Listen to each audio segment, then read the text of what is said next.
Jet motion they go with here with Baldwin. And Baldwin breaks free. And the Bears sick him. Monterey Baldwin. Welcome to Sikkim 365 Radio. Such a big part of their national championship team last year. He is out, Sohan. That is silky smooth from Jeremy Sohan. Sikkim 365 Radio is presented by IdealMRI.com. High-quality MRIs for $497 or less. IdealMRI.com. Your health is important, so is your budget. Travis delivers. Parchment down to the one. Parchment atoning for that earlier error. 24 yards on the cusp of scoring. And would you look at that? When you need it the most, Jordan Travis steps up and he uses his arm on 4th and 14. The 3 o'clock hour is sponsored by Waco Custom Marketplace. Meats, sweets, Texas treats, and a cut above the rest. 425 Lake Air Drive, Waco. Well, 2 timeouts left. Minute 10 in the first half. See if the Falcons can get something going here. And not there. Has dropped his line. He fumbled, but it's picked up. As Micah Parsons came through.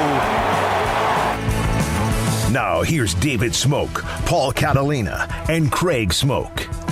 All right, here we go. Sikkim 365 Radio, 365 Sports. In a day, we'll have 2 Director of Athletics, one in the Big 12 in Baylor's Mack Rhodes today, and one that will be in Tom Homo. He's the AD Director of Athletics at Brigham Young. It's their media day up in Provo. You have Jim McMahon and Steve Young and others roaming around on campus at a big event that they have at Brigham Young, and Tom Homo will join us today at 5:30. Oklahoma continues to roll, at least right now, into the 6th inning, leading A&M 5-1. If OU wins, they're in the championship. If A&M wins, they'll play again tomorrow at 1. Tonight, Arkansas and Ole Miss will meet, and Ole Miss, of course, with the advantage there with no losses so far in the tournament. 5-1, Oklahoma leads A&M in the 6th inning. All right, Sikkim 365 Radio and 365 Sports. Also today, really, really good news. Dr. Linda Livingstone, what a run she's on, huh? She is a part of the Big 12, committee when it comes to selecting the AD. She's a part of the transformational committee, the new one that the NCAA put together. And now she is now a voting board of governors. This is a new list that was redone. She is a part of the board of governors of voting list. So she's a part of like 3 huge committees, the Baylor president who just signed her new extension recently. And a part of that also schools, Springfield College, Ohio Valley Conference Commissioner, Georgetown University, Grant Hill, independent member, co-owner of the Atlanta Hawks, Jerry Moorhead, president, University of Georgia, Stephen Shirley, president, Minot State University. And then how about this one? Naja West, independent member, 44th Surgeon General of the United States Army. There will be a student athlete also added to this list as well. Yeah, and that's the place that rotates the most because it's got to be current. But Linda Livingstone's a star, man. And look, I've been here in Waco since 2005, so 17 years now, and Baylor's been through several presidents in that time. And, you know, I don't know the entire history of Baylor, but I can tell you that no one has moved Baylor forward and out of kind of stasis than Linda Livingstone has. And she's done an unbelievable job here and came in when the university was in crisis and got it out of that and directed it out of it and made a lot of common sense decisions that weren't being made in the past. And that's what we need in leadership positions when it comes to everything in this country. But essentially, when you're talking about the NCAA Board of Governors, you need a lot of common sense. You need that the whole thing needs to be filled with common sense and people who say, okay, what makes sense now? Not what did we want it to be? What were the good old days like? What it works now? And Linda Livingstone is certainly someone who has that thought process because she's applied it here at Baylor. Okay, this is not 1967. It's not 1987. It's not 1997. It's now. What is now? What is good for now and moving forward? Yeah, good for her. It's nice that she's been named to another board. I mean, I guess they'll have say in, contracts and obviously finding the new NCAA president. So, you don't get that assignment without having the respect of your peers. And, I mean, she's just been a home run ever since her arrival and a big part of everything not only going on at Baylor but in college athletics. So good for her, and it certainly doesn't hurt if you're Baylor to have your president involved with an NCAA committee or with Big 12 committees or whatever committees. It's good to have that representation and that voice, and so cool deal for Linda Livingstone. Great for Baylor, great for the Big 12 as well, because the only other Power 5 school represented is Georgia with Moorhead. Also, this used to be a group of 21. The NCAA's constitution said, let's trim this down to 9.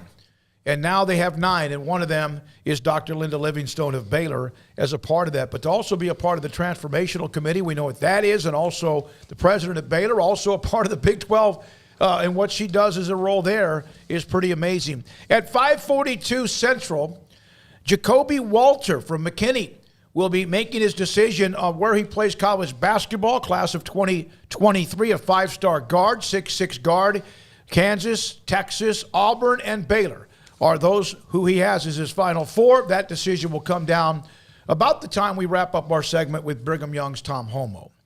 Also, Garrett, show this, the hats. Craig, you're going to love this if you haven't seen it already. Colt Barber put this up on our premium section.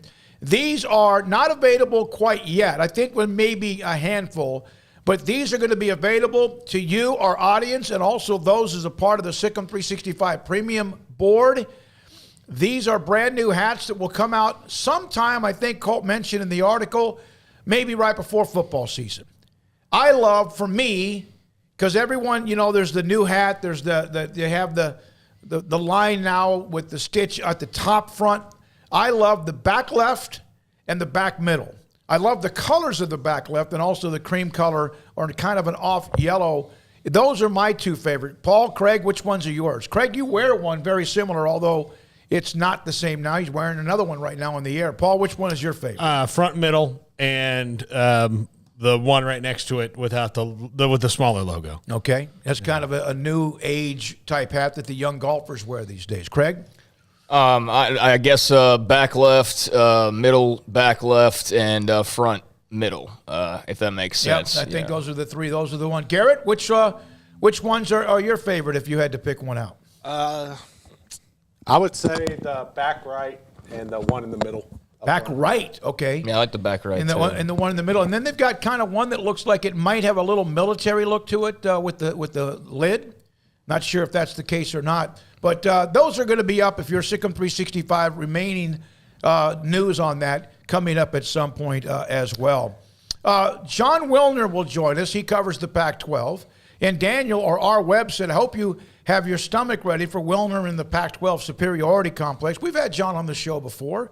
We'll ask him questions that we need to ask and also give him a chance to say whatever he wants to say. We're used to superiority complexes around here within the own conference, so I don't think he's really going to do too much as far as that goes. But, yeah, I understand why there's that sentiment.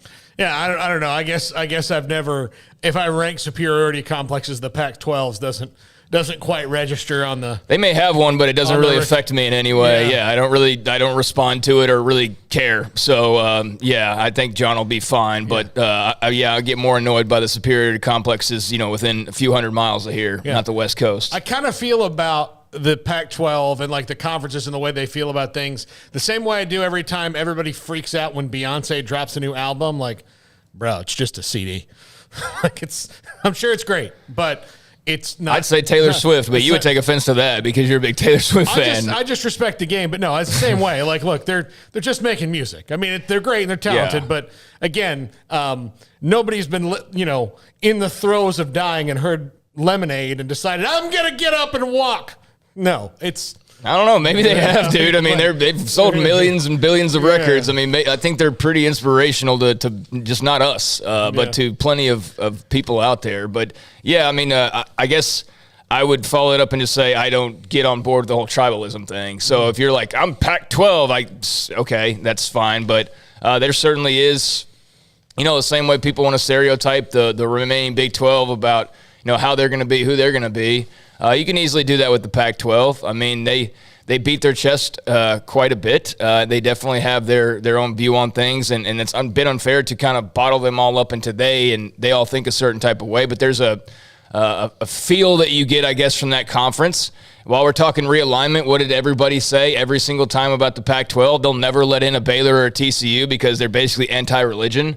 There's that stereotype, which, I don't know, seems to have really kind of held true based on what we've seen. But I don't think we'll get that from John Wilner. I think John Wilner would be great and fill us in on what's going on out there. He's done an article about the salaries of the football coaches and who might be overpaid or who might be underpaid, and also thoughts about the grant of rights. He has an article on that. George Kliakoff, of course, has been talking a little bit. So he'll join us today at around 4 o'clock, then Mac Rhodes at 4:20. A couple of high school notes here in our area.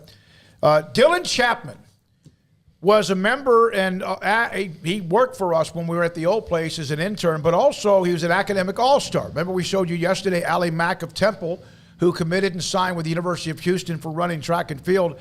Dylan Chapman is now the new baseball coach at University High, which is where Walter Abercrombie, obviously where LaDainian Tomlinson, Parrish Cox, and some others have gone to school. Paul, you knew him very well. I knew him very well. Craig, you knew Dylan as well. 22 years old, and he's a head baseball coach for his alma mater at University High. Very deserving, and look, at 22 years old, people are like, oh my gosh, it might be too young, but he grew up in the coaching business. He knows university in and out, and that's a school that I think for you to be successful there, you really have to be invested in what it is, because it is an inner city school, and Dylan loves university. His family loves university. He was very instrumental in the early part of this show when we came over, because he was over at the house with us many days, helping us out with the show when we were doing it from my house. Yeah, we love Dylan. Dylan was once confused to be my son, and it was a low point in my life, not because of Dylan, just because I realized I was old enough to have a son as old as Dylan. He's a great guy. He's going to do a great job. He's going to be a great coach, and we're super proud of him. I talked to him this morning, and he was he was bursting at the seams. You text me, and the next thing you know, he called me, and I told him, I said, hey, I'm proud of you, and I said, can we release the story? And I think well before even it was by Waco ISD, but he did respond on Twitter, so I guess that was good. Great kid. Congratulations to a friend of ours, and again was a part of the early days of this show when we were at Paul's house.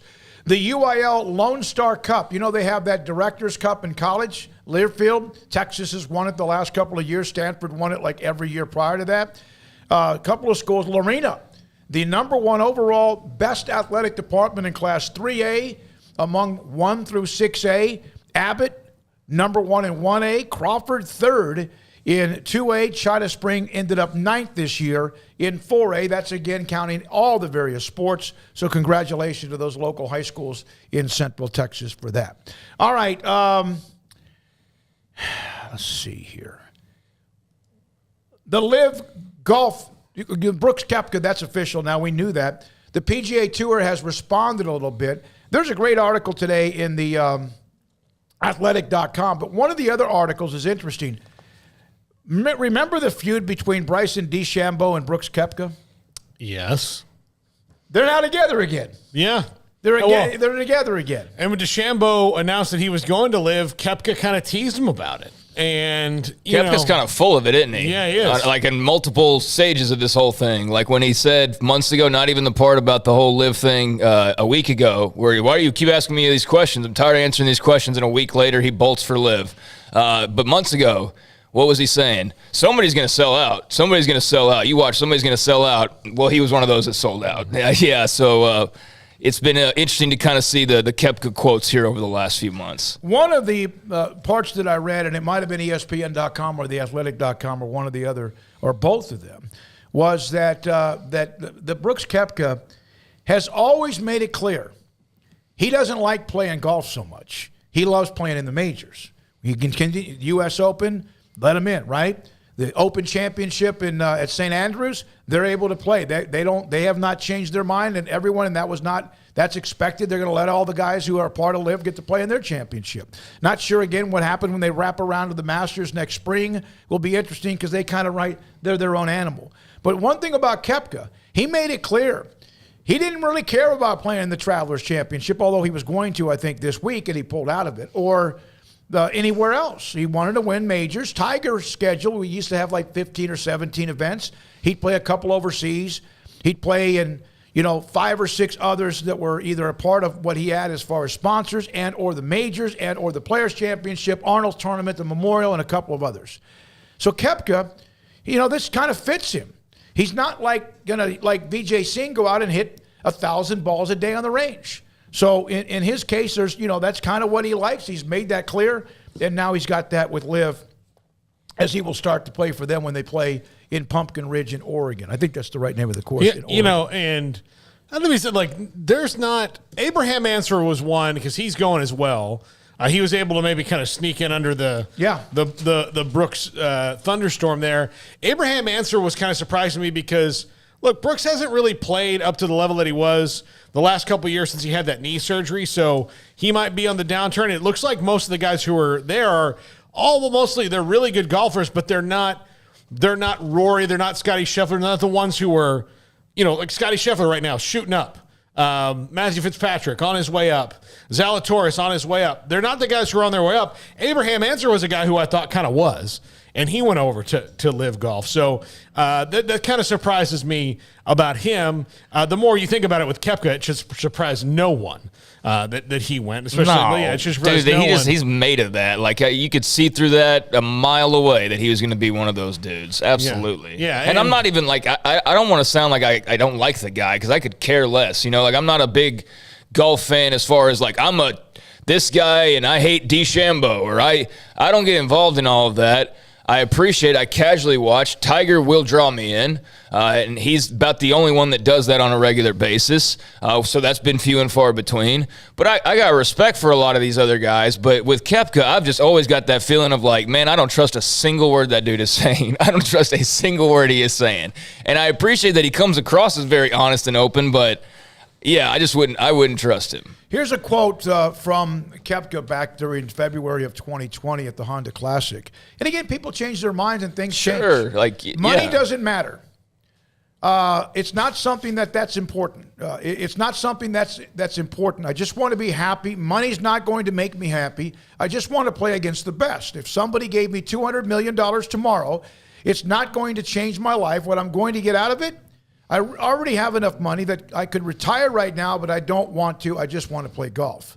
So obviously there's a part of this is a huge amount of money. I would be stunned if he wasn't the highest paid guy now on LIV, but he also is one that just doesn't want to go play in 25 or 30 tournaments a year. No, but it shows you how much money, Saudi Arabia's never. I saw Mike Leslie from WFAA had a nice little piece on this today that I totally agreed with. And, look, Saudi Arabia, they're not getting the money back that they're spending on this. They're not going to, they spent $1 billion already.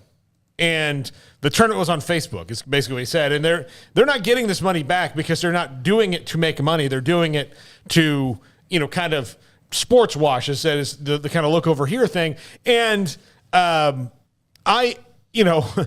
if somebody says no, and if you got that Saudi royal family, who tells the Saudi royal family no? Who tells them no? Not many people. So Rory McIlroy, Tiger Woods. Yeah, they have so far, and they probably will continue. But in their minds, people don't tell them there's always a number you can get to. So it wouldn't surprise me if Brooks Koepka initially said, nah. And they said, oh, well, how about for this much money? And then it's okay. Then all of a sudden your principles, and it's not about money, becomes a total lie. It's always a sellout. It's always about money. Yeah. Yeah, not everybody is though. Not everybody is, because there's a bunch of dudes still on the PGA Tour. All the guys on LIV are selling out. Yeah, and somebody will immediately respond, well, if you guys had some Fox Sports Radio offer you yeah, of course. But again, it's not apples to apples comparison. I'm not already making $25 million off of the PGA Tour and then bumping it up and adding a zero to it. It's a little bit different. Okay, if you're me going from here to like $1 million, that is a dramatic change in life. Yeah. I don't know how dramatically, like Brooks Koepka now, instead of having a 10-seater boat, has a 20-seater boat. You know what I'm saying? So And both. and now he has both of them. Yeah. So it's like, okay, I understand it to a certain extent, and I don't want to disparage the guy for being a seller or whatever, but just saying that he is not an insult. It's just the truth. Yeah, look, for a fair comparison would be, look, I don't like First Take. I don't care for that model of sports entertainment because it's not journalism. But if they're going to pay me what they're paying Mad Dog, $10,000 a show for 40 shows, I will let Stephen A. Smith yell at me for $10,000 a show. One of the keys still down the road. Saudi Arabia running behind the scenes, though? No. The PGA Tour did Mickey react Mouse, yesterday by saying that there's going to be some more money through sponsors, and that was kind of a little bit of a buckle, a reaction. Would have been a lot better had they been proactive rather than reactive. One of the keys to this is will live golfers and their results count towards the world golf rankings, because that is what sets up some of the major championships and some of the world championship events. The ones attached to the PGA Tour, they're out. But the world golf rankings are critical, and if their tournaments don't garner the kind of value that you get for winning Memorial or the Players' Championship or the Bay Hill Invitational or whoever else, some of them more than others, then that could be interesting of what they do. I think at some point there's going to be give and take. Right now, this has been a good week for LIV. It has. From the 2-1-3, and this came yesterday, per the first of many PGA money emergency meetings today, Greg Norman and Phil Mickelson have succeeded in shaking the PGA Tour to its core. The LIV alternatives is serving the purpose. And clowns like Monahan are admitting that they're outmanned, outgunned by the $600 billion Saudi fund. PGA Golf is going to get better out of this, and every player on the PGA Tour will owe Norman and Mickelson a debt of gratitude for waking up the PGA dictatorship run amok, and Rory McIlroy is a chump. So obviously he's not real thrilled with the PGA commissioner. Who's this? It's a text. And didn't mention Justin Thomas and Colin Morikawa or whoever else as well. I mean, I agree with, and again, I'm not even that big of a golf fan, so we've already, gone way more on this than I probably will for the next few months. But it's just funny to hear you throw around like dictator, and you're talking about defending the Saudi Arabians. It's like, I don't know. I feel like you're kind of saying things out of both sides of your mouth there. You really showed them with your billions of dollars in blood and oil money. I mean, they'd show anybody. They have more money than God. So I don't know what kind of a dunk that is, and the whole other part of that, I don't know how much of a dunk that is either.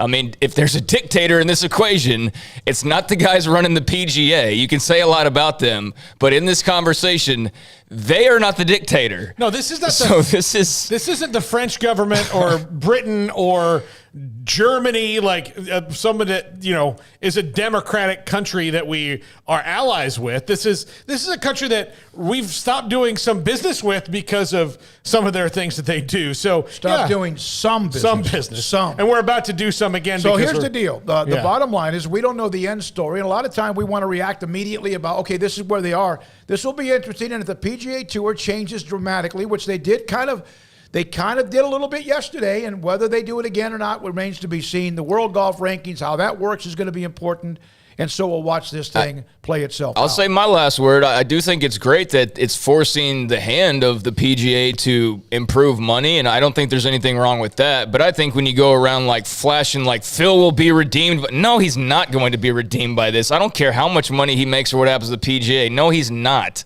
in my mind at least. So I agree that there was some progress made, but again, as a result of what and who and where and when and why, and that makes it a little not so clean cut, so to speak. But I did want to mention as well, this came out and maybe you missed it because it was right before the show, but Tony Siragusa passing away today at age 55. I had seen that come across, so just another note of interest there. And seems like we're doing that almost every day, some passing of some sort. But rest in peace to the Goose, who we heard for years and years. Funny guy. And they used to stand over near the end zone and up against the goalpost or whatever else. Matt in D.C. on one more thing. Remember, Saudi is a big U.S. ally, sell billions of weapons to them. and will continue to do so. Another war in the Middle East occurs, they will be helping like the last two. All right, when we come back, we're going to hear from Mike Vorkanoff. He is a writer of theathletic.com. He's going to join us not right away here, but in about 15 minutes. He wrote a great feature on Jeremy Sohan. Some of what we've already reported and we've read or he's told us, but a pretty neat article on the eve, of course, of the NBA draft. Tomorrow, Baylor assistant coach, or today, Baylor assistant coach Bill Peterson with a tremendous resume in the NBA. He'll join us today at 4:45, and this is Sikkim, 365 Radio, 365 Sports. IdealMRI.com in the Central Texas marketplace just off the I-35 south of Waco. It's on the southern part of Waco and Highway 6. They have an amazing place that can help find out what hurts you, ligament or your muscle or both, and then also help you save hundreds of dollars, maybe even sometimes $1,000 or so dollars. The average MRI is $1,100. Their MRI, every single time, ceiling of $497 or less.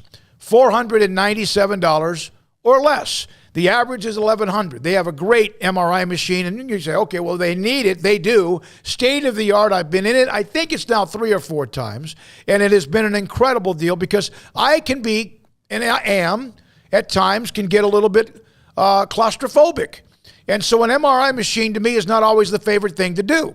But the specialists, the techs there have always made me feel incredibly comfortable, very professional. They handle me knowing that I can get a little bit jumpy, and I have never had a problem inside of one of their MRI machines. So you might have that same problem. They will help you with that. It's just so comfortable. $497 or less every single time to find out what it is that hurts you so much in your back, your knee, or whatever else at IdealMRI.com. Jeep Freedom Days are going on now at Allen Samuels in Waco. The new 2022 impressive Wagoneer Series 2 and 3 have 2.9% for 72 months, plus $4,000 competitive bonus cash. That's right, and $4,000 bonus cash. This incentive on the new 2022 Wagoneers for a limited time only at Allen Samuels in Waco. First responders get $500 extra cash. Come shop the huge new car and truck inventory today at Allen Samuels in Waco. Come by, let's be friends. Don Humidor, your home with a 48-foot walk-in humidor with the elite cigar brands from around the world, including the #1 cigar of the year, Aging Room Cuatro Nicaragua. Plus, they have the great brands like Macanudo and Artur Fuente, Rocky Patel, Aston, and so much more. CBD, great for sore muscles, aches and pains, sleep, Vita Dreams, and anxiety, mild depression, general health and wellness. Their staff very knowledgeable on the subject. If anyone is curious about CBD, ask Carol and Ashley. Don Humidor in the Townwest Shopping Center off Valley Mills in Waco. One size fits all. That may be all right for an adjustable belt or cheap sunglasses, but when it comes to your financial needs, no one wants a one-size-fits-all strategy. Cam Heathcott, your Edward Jones financial advisor, knows that his most important goals are yours. That's why he takes the time to understand your needs, knowing you. That's how Edward Jones makes sense of investing. Cam Heathcott, covering Conroe and Houston, 936-756-7717 or cam.heathcott@edwardjones.com. Edward Jones, member SIPC. Let Camille Johnson Realtors guide you seamlessly through the process of buying your dream home or selling your current one. Commercial, farm and ranch, or residential, Camille Johnson Realtors can smoothly and successfully lead you through any transaction. With a team of 28 experienced agents who are excited about serving you, Camille Johnson Realtors services the entire greater Waco area. If you're in the market to buy or sell, contact Camille Johnson Realtors, 104 Midway Center in Woodway, or find them online at www.camillejohnson.com. Camille Johnson Realtors, elegant, charming, warm. Welcome home. You know what would make this moment better? Pizza. Dough made from scratch and an Italian family sauce recipe pizza. 3 fresh signature cheeses making a melty blanket of perfection pizza. Like loads of premium toppings like crispy Old World pepperoni, savory Italian sausage, and fresh sliced veggies pizza. That's Marco's Pizza. Visit marcos.com and make any moment better. And with 4 locations in Waco, Belmead, China Spring, Woodway, and soon to open in Robinson. Marco's. Pizza lovers get it.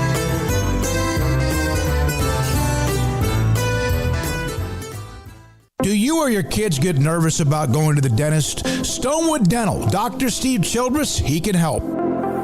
I've spent a career taking care of patients who as children had bad experiences, and now they're adults that hate going to the dentist. If I get a kid at 3 years old and they come every 6 months and it's a happy experience, it's normal for them. Now they have an accident at 6 or 7 or 8 at school. Now they have a broken tooth or a trauma, and they have to come here. They're used to lights, they're used to water in their mouth, they're used to experience, they already trust us. It's amazing what we can do with that kid without it being a negative thing. But if I see a 6 or 7 or 8 year old that's never been to the dentist, and now they have a trauma or an unfortunate unexpected toothache, it's harder to do that for that kid and it not be somewhat of a negative experience. So bottom line is I try to teach kids and adults and teenagers and everybody the way I'd want my family treated, which is where it's a necessary part of life. You just take care of it. It doesn't have to be that big a deal. Learn more, stonewood-dental.com. This is Sikkim 365 Radio. Text us at 254-339-1122. The Sikkim 365 Radio text line is sponsored by Riverbend Liquor and Wine, with the most extensive variety of craft beer in Waco. A hidden gem on Lakeshore Drive and 19th Street. Updating you up in Omaha, Oklahoma, and Texas A&M. A&M has to win to force a game tomorrow. And OU is up 5-1. They're getting late, I think, in the 7th or 8th inning now. It's the top of the 8th. Top of the 8th. A&M at bat, 5-1. Oklahoma tonight. Ole Miss and Arkansas. Now, I love our audience, even some of you. But I love the feedback that you're always trying to think of ideas, and some of you will send or text us or even text me personally or email us various ideas about this just seems to make sense. It could have been back during all the realignment, all those changes. Now, this is not anything that is on the table, but I wanted to share this. Steve Smoak, who is a viewer of our show, this is what he suggests for the college football playoff if they go to 12 teams. Based on, that would be this year's actual calendar, but based on the CBS Sports final rankings. It doesn't mean it's not the one that decided the national championship, but this is just his idea. First round games. 2 games on Thursday, mid-December. We've talked about trying to regain December. 2 games on Friday, 4 games on Saturday. And then underneath of that, no, go back, Garrett. Underneath of that, in italics, all games are played in climate-controlled stadiums. Teams ranked through 8 get to pick their site. So let's say Clemson's number 1. They get to go to Georgia or Atlanta. Okay. Let's, yeah. Just as an idea. So this is a 16-team playoff? Yes. Okay. 16, I said 12. 16. Yeah, okay. And that's going to be above what they'll do. But this is, if you look at it, it kind of has a little fun here. Now, the only problem with this first page is that ticket sales and getting ready for the event, it's different than in Division III or elsewhere because you're going to basically play wherever the top seed wins. You'd only have 15 days if you were, from the end of the championship weekend to until the first round of the playoff. If you are neutral site, so say it is, the NRG Stadium, then they only have 2 weeks to get Georgia and Clemson in there. Right. Yeah. So here are these are the games, and you can see where they're going to play. And the matchups really are relevant. It's just based on what CBS had. It could have been anyone else. But these are where you would play the games. And the stadiums are some of the nicer stadiums. These are the indoor venues. All right, so there you go. Now, that's the first round games. 8 venues, all of them climate controlled. Top seed would get to pick where they wanted to play. And that would be interesting because you would think a lot of them, especially if you're the SEC or the ACC, Georgia is one, maybe, or New Orleans, you'd want to jump right into that. Now, then you get the winners into the quarterfinal round. We don't say who won, but there would be 2 games on Friday, December 30th, and 2 games on New Year's Eve. Orlando and Jacksonville are only eligible to host second-round games. And that would rotate annually. Like the first year, let's say it's in Orlando. But also Atlanta, Scottsdale, actually Glendale, and then also Miami would host the quarterfinal round games. Now, not all of them, because the Orange Bowl is not indoors, but you're going into the quarterfinal round. You're getting into some of the hot, it's also not warm weather cities. Yeah. Yeah. Then you go to the semifinal round. This is just Steve kind of just going about his business. I love it. Go to Arlington, of course, which is, he said the Cotton Bowl. He means, I believe, AT&T Stadium. Well, no, he's putting these games. It's the bowl game. Yeah, that's the bowl game. Which, right. Oh, that's right. Which is at AT&T Stadium. Which, yeah, the biggest hole I'll shoot in this is if the playoffs will not be the bowl games except for maybe the major ones. The bowl games will still, the TaxSlayer.com Bowl will still exist with 6 and 6 teams because they're like 12-team playoff is coming, but they're not letting go of that extra bowl money. Yeah, okay. All the way so across this would the be board, up in Arlington, the 80,000. This is the semifinals. You say, wait a minute, why don't they get to host the championship? Hold on. Then New Orleans would play the other semifinal game. It would be the Sugar Bowl. Then the championship game, the Rose Bowl. And then they would rotate the championship game every year among the Peach, the Fiesta, the Orange, the Cotton, Sugar Rolls, and continually do that, semifinals and championship. Now, the part I said is, again, you don't really give any of the sites much advance notice, and it's not like just hosting another game like Mary Hardin Baylor would play 2 or 3 games at home or in other places, Mount Union or others, right?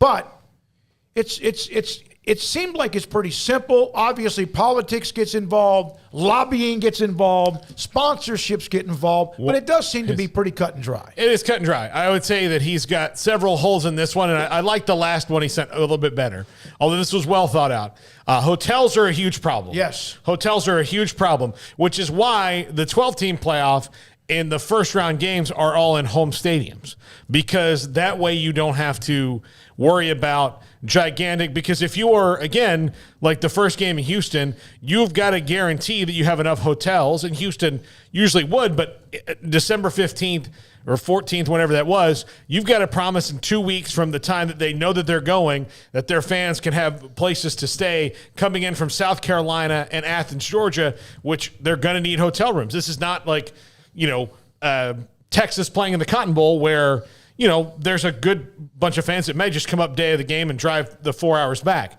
But you can't have that. So hotels are a problem. The fact that you're going to have the other bowls involved with games that are not in the playoff, because that's not going away no matter what. Well, the sites are going to know they're going to host games. Yeah. But like they the don't Sugar Bowl knows they're going to host a game. They don't know what SEC or Big 12 team's coming, but they can block off rooms. Yeah, but there's also... like the reason it works for the most part is people have a month to make their plans, not 2 weeks. Yes. Which is why, you can, you're going to have that problem with the playoff anyway, but I think you're down to a couple teams then. Doing it this way is what they have with the playoff, where you run the risk of, if you have a team that's not very big in it, which is something that's probably kept some of the smaller teams out. So say a team like TCU had gotten to the playoff in 2014, and then they win, and they're 2 neutral sites in 2 weeks. Do you have people going to where they were going? It's a lot. I mean, there's a lot of holes. I mean, forget the small school thing, man. And I agree with you. And you just said it. Like, there's been teams, Baylor and TCU, for example, that are judged differently because they can't pack a stadium. Not whether they're good enough or not to beat Ohio State, but they can't bring as many fans. So that's where this whole thing's kind of BS to begin with. Not this thing, but just the whole setup is kind of BS to begin with. Because that's just yet another deal that's in favor of the big schools. Like, you get the edge because you'll bring 30,000 more fans. So it's really just, what is it all about? It's all about the money. It's all about the TV ratings and all that. So that's where I think that just kind of sucks. Yeah, when honestly. It comes to the playoff, I can understand bowl sponsors wanting to bring fan bases that are the largest ones to their bowl game.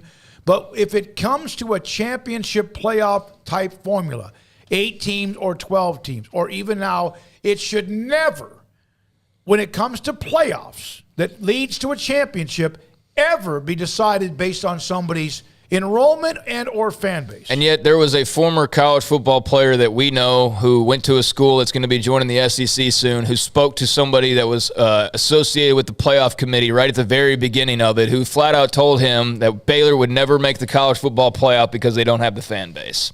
Now, whether you want to believe that or not, It doesn't matter to me, but that was said right when the playoff was starting by somebody that was involved with it. So if you think that's fair and that's cool or whatever, that's fine. I think that's garbage. I think that's BS, and I think that that's not bringing the best teams in. That's bringing in the teams that bring the most money. So there you go. Whatever. I can understand bowls wanting to do that, but not anything that leads to a playoff. But not with a championship, and yet we've probably seen that. Yes. But my other point was going to be, Paul's talking about these small schools and traveling.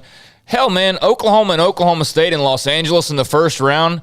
I don't know how many of those people are going to then go to New Orleans, and then the winner of that goes on to, Miami. Like, I know Oklahoma has a lot of fans, but I don't know if they got a lot of fans that are going to be able to go cross-country for, 6 weeks, 3 different locations. So that's where I do think the home sites, if I were to tweak anything, I think you got to limit the travel as much as possible because your big donors can pull that off. But how many of those are standing by the end of the road if you're in Game 4 in your 4th different city and hotel room in 6 weeks? I don't know. Matt in DC, I like Steve's idea, but you have to do home stadiums for a few games, at least the first round. Fans won't travel to all of them. In case of Baylor, we won't travel to away games in our own state, let alone a college football playoff. Now, they have shown up in droves at times, but I get the point. But then do it again, and then do it again, even when there gets excitement in the buildup.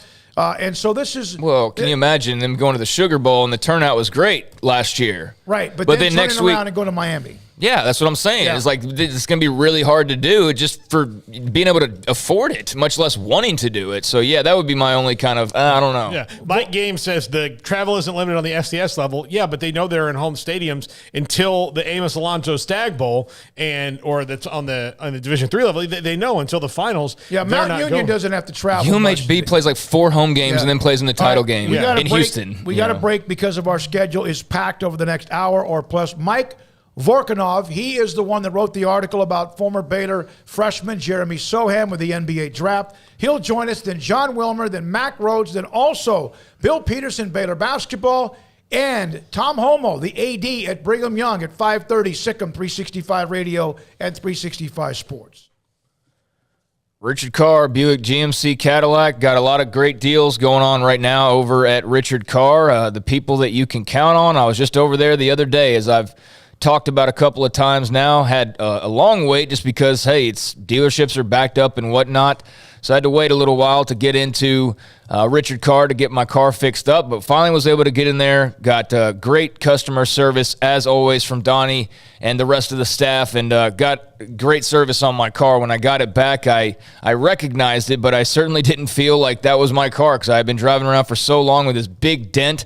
And when I got it back, it almost looked like a completely different vehicle. But if you're in the market for a new car or truck, Richard Carr is the place for you to go to experience that great customer service as well. You can call the dealership or go online for their current inventory. You can buy and build your perfect vehicle in conversations with them. You can also get your name on that inbound vehicle list, ensuring that you will be up next for that car, truck, or SUV of your dreams. They will reserve a brand new Buick GMC or Cadillac, and you will get it as soon as it arrives before anyone else by getting your name on that inbound vehicle list. If you need a car today, consider one of their dozens of quality pre-owned cars and trucks. All of them go through a 172-point inspection so you can drive them with peace of mind. And having driven some cars where I definitely don't have peace of mind, I definitely don't know whether I'm going to make it like a couple more blocks. Having that peace of mind is something that you can really take for granted and something that really just makes life better. And they will ensure that for you with your new or used vehicle. With over 23 years serving Waco, they've offered award-winning customer service from their collision and service center, and they are the dealer you can count on for a great deal and superior service for the life of your car. So trust the good local people you can count on for over 20 years in Central Texas, run by proud Wacoans, proud Baylor Bears. Log on to richardcarr.com today. Call now or go see them now off Highway 6 at the Imperial exit. Hey, this is Bryce Petty, former starting quarterback and 2-time Big 12 champion, and I know firsthand the importance of being in top shape both on and off the field. So listen up, men. If you're feeling beat down day in and day out and looking for that high-performance edge that separates the men from the boys, then look no further than the Petty Clinic Low T in Waco. Petty Clinic is a comprehensive men's healthcare clinic with an atmosphere catering to men. Board-certified Dr. Kent Petty has a special interest in offering the highest quality medical care to men of all ages. Some of the services offered include include screening and treatment for low testosterone or thyroid, infertility, high blood pressure, diabetes, high cholesterol, sleep apnea, while offering comprehensive wellness exams and complete men's health lab panels. High performance men, remember, it's not just a Petty thing. This is Bryce Petty, encouraging you to reach out and Google search Petty Clinic Low T or go to pettycliniclowt.com and get your complimentary lab screening today. It's plain and simple. Waco Custom Marketplace is the one-stop shop for what you need for tailgating, from charcoal, cold beer, and wine. And, of course, customize your order with brisket, tri-tips, sausage, wings, smoked pork tenderloin, country-style or pork spare ribs, marinated beef and chicken fajita meat, ground beef and chili, meat, hot dogs, and burgers, buns, seasoning, sauces, chips. There's fresh baked bread and kolaches every day, breakfast sausage links. And you can also customize your favorite cut of steaks from Select, Choice, or Prime, bacon wrap fillets, ribeyes, New York strip, sirloin, T-bone, and porterhouse. Full service butcher shop includes pork, poultry, beef, chicken, and seafood, serving Waco restaurants and families since 1940. Your one-stop shop for beef, pork, poultry, and seafood needs. Waco Custom Marketplace, 425 Lake Erie Drive, or WacoCustomMarketplace.com.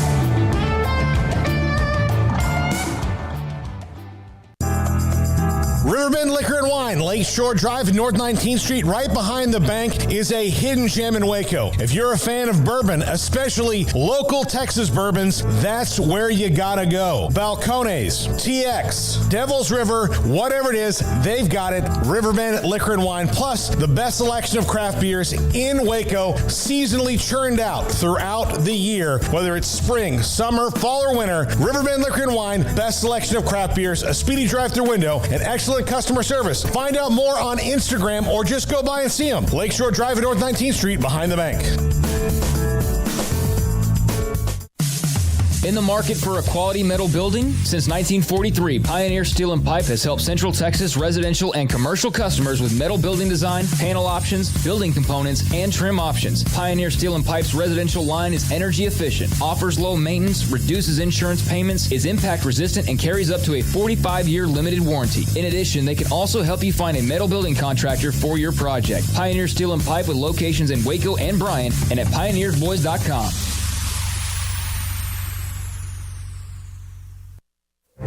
Stepping into a new pair of boots is great, but stepping into the boots of a U.S. Army officer can also add confidence and leadership skills to your son or daughter's career path. There are more than 150 occupational specialties to help them find the best fit for their future. See all the things your son or daughter can achieve in our boots at GoArmy.com. U.S. Army Waco Recruiting Company, 254-598-8131 or 254-776-1543. Welcome back to Sikkim 365 Radio. Are you a Sikkim 365 superfan? Then try out our premium subscriptions at Sikkim365.com. I think everybody by the end of the year, unless you are an opponent, loved the way that Jeremy Sohan played as a freshman at Baylor. And there were thoughts maybe he would stay another year. Kendall Brown and of course, Jeremy both decide to stay in the draft. And there are thoughts that Jeremy Sohan will be a lottery pick, and that would not be a surprise at all. And Mike Vorkunov joins us. He wrote an article in theathletic.com about Jeremy Sohan, some of which, of course, we've known because we've covered him or we've talked to him or of all the lead up to him joining Baylor in Waco, but it was a great article. Mike, thanks for your time. Did you find him to be an incredibly interesting young man? Yeah, I thought he was very fascinating. Probably one of the more captivating people that I've talked to this year around the league. So one of the things that he does, and you mentioned this, and we saw this even in the loss to North Carolina that ran him out of the tournament, is he gets under people's skin. He has got a maturity factor that seems to be almost like a fifth-year senior rather than a true freshman in college. Yeah, I think that's something that stands out about him. He's moved around so much in his life and even his short but limited basketball career. He's played in the States. He's played in Germany and lived in Germany for a bit. He played for the Polish national team. So I think that's given him some experience that might not be, normal for an 18-year-old kid or 18-year-old draft prospect at this stage in their life. Mike, how much does that help him going into Thursday night, that he is well-traveled and mature? You know, I know that the NBA draft is much more on potential than maybe any other draft that there is, because there's only 2 rounds and you have to swing big. But how much does his past and the where he's been kind of help him, you know, make teams confident about him? You know, I think they see signs of what he can do when thrown into quasi NBA, like professional experience, right? When he got thrown into the Polish national team with veterans, with guys who are much older than him, and his ability to integrate himself into a team like that. You know, when he goes off to an NBA team, it won't be the first time he leaves home, right? He had to do that when he went to La Lumiere in Indiana when he was about 16, right? Then he did it again when he went to Germany to play for the Orange Academy there. And so he's even lived abroad, you know, going from his home in the UK to going to Baylor and living in Waco for, 9 months or whatever it was. So these are not new experiences for him when he joins an NBA team. It's something that he's done before. And obviously the hardest part, I think, for any rookie is not just the basketball, but it is the huge change in their life and their lifestyle and just what it means for them on a human level as much as it does a professional one. Do you have any spoilers on what color his hair will be when the draft rolls around? And also, how much of that conversation was kind of interesting? I didn't expect when I was reading the article to read about hair kind of right out of the gates, but that is sort of his, as you point out, his Rodman kind of, thing that people pick up on, but it's not who he is to that extent. No, I wish I had found out which color he's going to go with for tomorrow night. Maybe if he has a tip on which team will draft him, right, you can kind of color coordinate. The hair is interesting. I just thought I thought it was interesting because, it is the most visible part of him. It kind of makes him stand out on a court, especially when he had that highlighter green hair or when he goes with the pink hair, right? Like it makes him stand out on a basketball court. And it's so divergent from what he is as a player, where his skill set allows him to blend in. And it is something that people ask him about. Like I said, he met with the Celtics in May at the draft combine, and that was the very first thing lobbed at him by an executive during the interview. So I think it's kind of an icebreaker for him. I think it's kind of been a bit of a defining trait once he cut his hair this past season and started dyeing it every different color. So everyone kind of has their niche, right? And I think that's his a little bit. Is he, and your article at the top even says this, may be the perfect for modern day NBA because there's no positions. There's no centers. You don't even hear much about forwards. There's 1s and 3s and 5s or whatever. Is he the perfect fit for right now, the current NBA? Yeah, I think so. And you're right. There are, it's basically broken down now into like guards and wings and bigs. And his ability to kind of shapeshift and go up and down the lineup and guarding guards and defending wings. And, he plays the 5 a little bit, the small ball 5, and he has the size where he can do it in the NBA for a portion of a game and probably, in the playoffs as well, where bigs get played off the floor. I think that'll allow him to make a smoother transition that will kind of make up for what he's missing right now on the offensive end. And it allows him to have a softer landing in terms of his career because no matter what, he can always contribute on the defensive end, and that gives him time for offense to develop. Mike, what teams do you think are the best scheme fits for him as far as stepping in and contributing right away? I think it would be really interesting on like the Pelicans, the Spurs, the Thunder, obviously.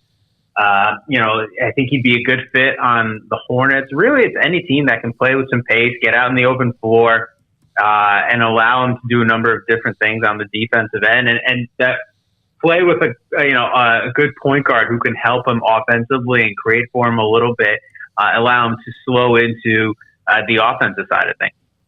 Mike, how much do you think he got out of that 1 year in Waco? I mean, it was a short time, but that's just kind of the lay of the land in basketball sometimes. In a different era, maybe he doesn't play college ball at all, but how much do you think just that 1 year with Scott Drew and the team helped further mold him as a player and a person?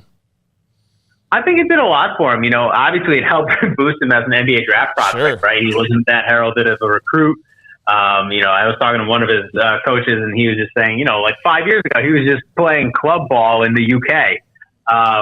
and now he's about to get drafted. I think one of the things, I think it was Bill Peterson who told me, it helped he feels toughen him up a little bit when he got to Baylor and got to play in college basketball, and gave him that sort of physicality that maybe he hadn't had as much before. So that and kind of exposing him to the American style of play probably helped, because I think one of the things that you hear about often enough when players come over from Europe into the NBA is because they hadn't had as much experience playing kind of in the streets and less formalized basketball. It takes them a bit of time to adjust to that and play a little more selfishly. I think that is not the case in Europe. And Jeremy obviously has a jump on that by coming over and playing in Baylor for a year.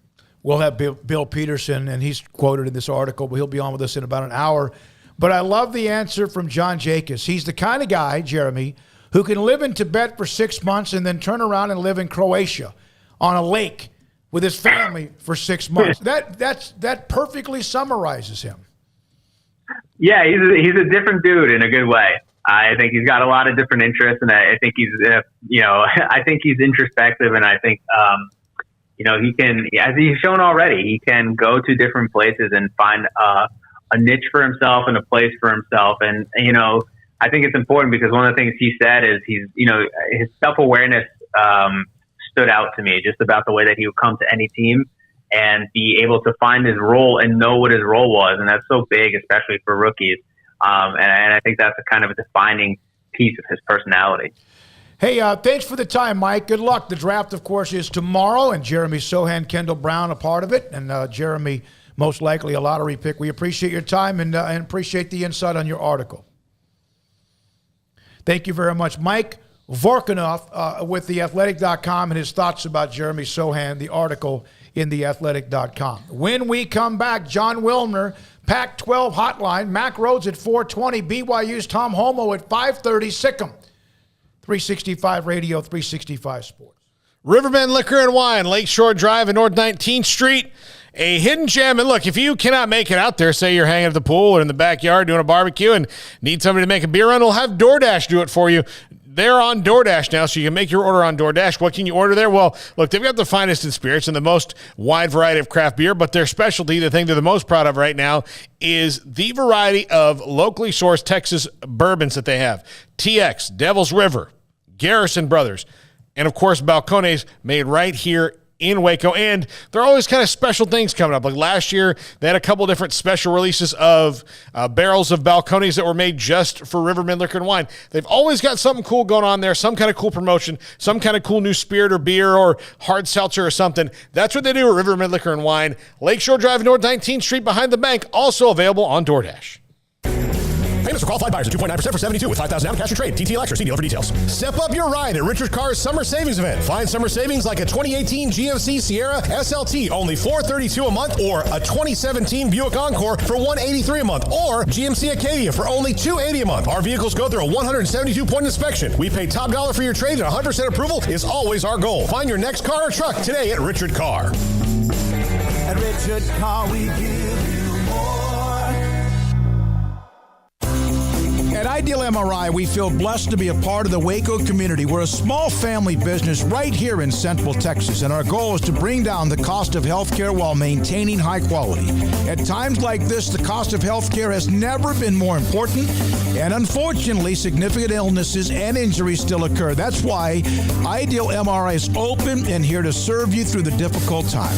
We offer premium MRIs just like a hospital with state-of-the-art technology and specialists, but you'll pay less.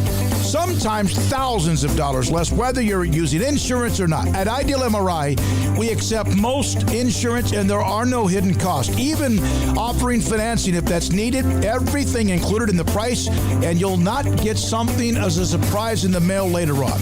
If you need an MRI, ask your doctor about Ideal MRI. They'll know. You can schedule an appointment safely from home online in minutes at idealmri.com or give us a call, 833-IDEAL-MRI, idealmri.com. It was broad daylight. I stepped into a gas station for 5 minutes to grab a snack, and just like that, my car was broken into. They made out like a bandit. My laptop, my phone, everything. I called my agent to see what could be done, and he restored my faith in humanity. My claim was processed so quickly, and I was able to recover my losses. Stop by and see our agents at one of our 3 McLennan County locations. Coverage and discounts are subject to qualifications and policy terms and may vary by situation.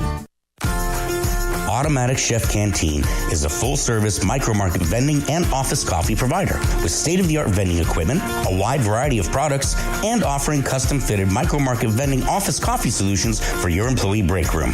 You want a full break room solution and a workplace oasis? Well, Automatic Chef Canteen, locally owned and operated for over 50 years in Central Texas, also includes in-house mechanics on call 24/7 for fast, reliable service and maintenance. Automatic Chef Canteen, 6900 Imperial Drive in Waco, or online at automaticchefcanteen.com. Did you know that Waco Regional Tennis and Fitness is a partner of the City of Waco? Did you know that we are open to the public? Waco Regional Tennis and Fitness offers day passes to the public for only $10 a day, and we offer money-saving memberships. Waco Regional Tennis and Fitness offers over 40 group exercise classes each week, including bar, yoga, boot camp, indoor cycling, and more. There are free weights, weight machines, TRX, rowing machines, stationary bikes, new treadmills, elliptical machines, and much more on the spacious weight room floor. Personal training available where you can be encouraged to grow. Sauna, whirlpool, tanning bed, and kids club. 17 tennis courts, 8 pickleball courts, youth and adult tennis and pickleball lessons. Waco's premier experience where you can help your mind, body, and soul. Visit our website at wacotennis.com. Call us at 254-753-7675 or visit us next to Hawaiian Falls on Lakeshore Drive in Waco.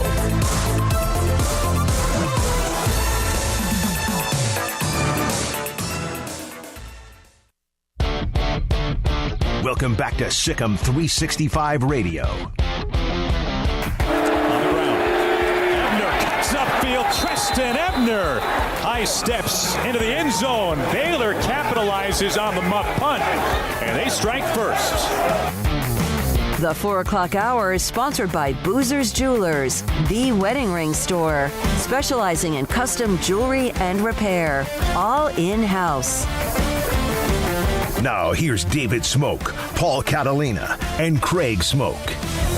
Pac-12 hotline writer John Wilner joins us, Sikkim 365 Radio, 365 Sports. And one of the stories we want to get to is the story about the college football coaching salaries in the Pac-12. But we'll get to that in a moment as John joins us again on Sikkim 365 Radio, 365 Sports.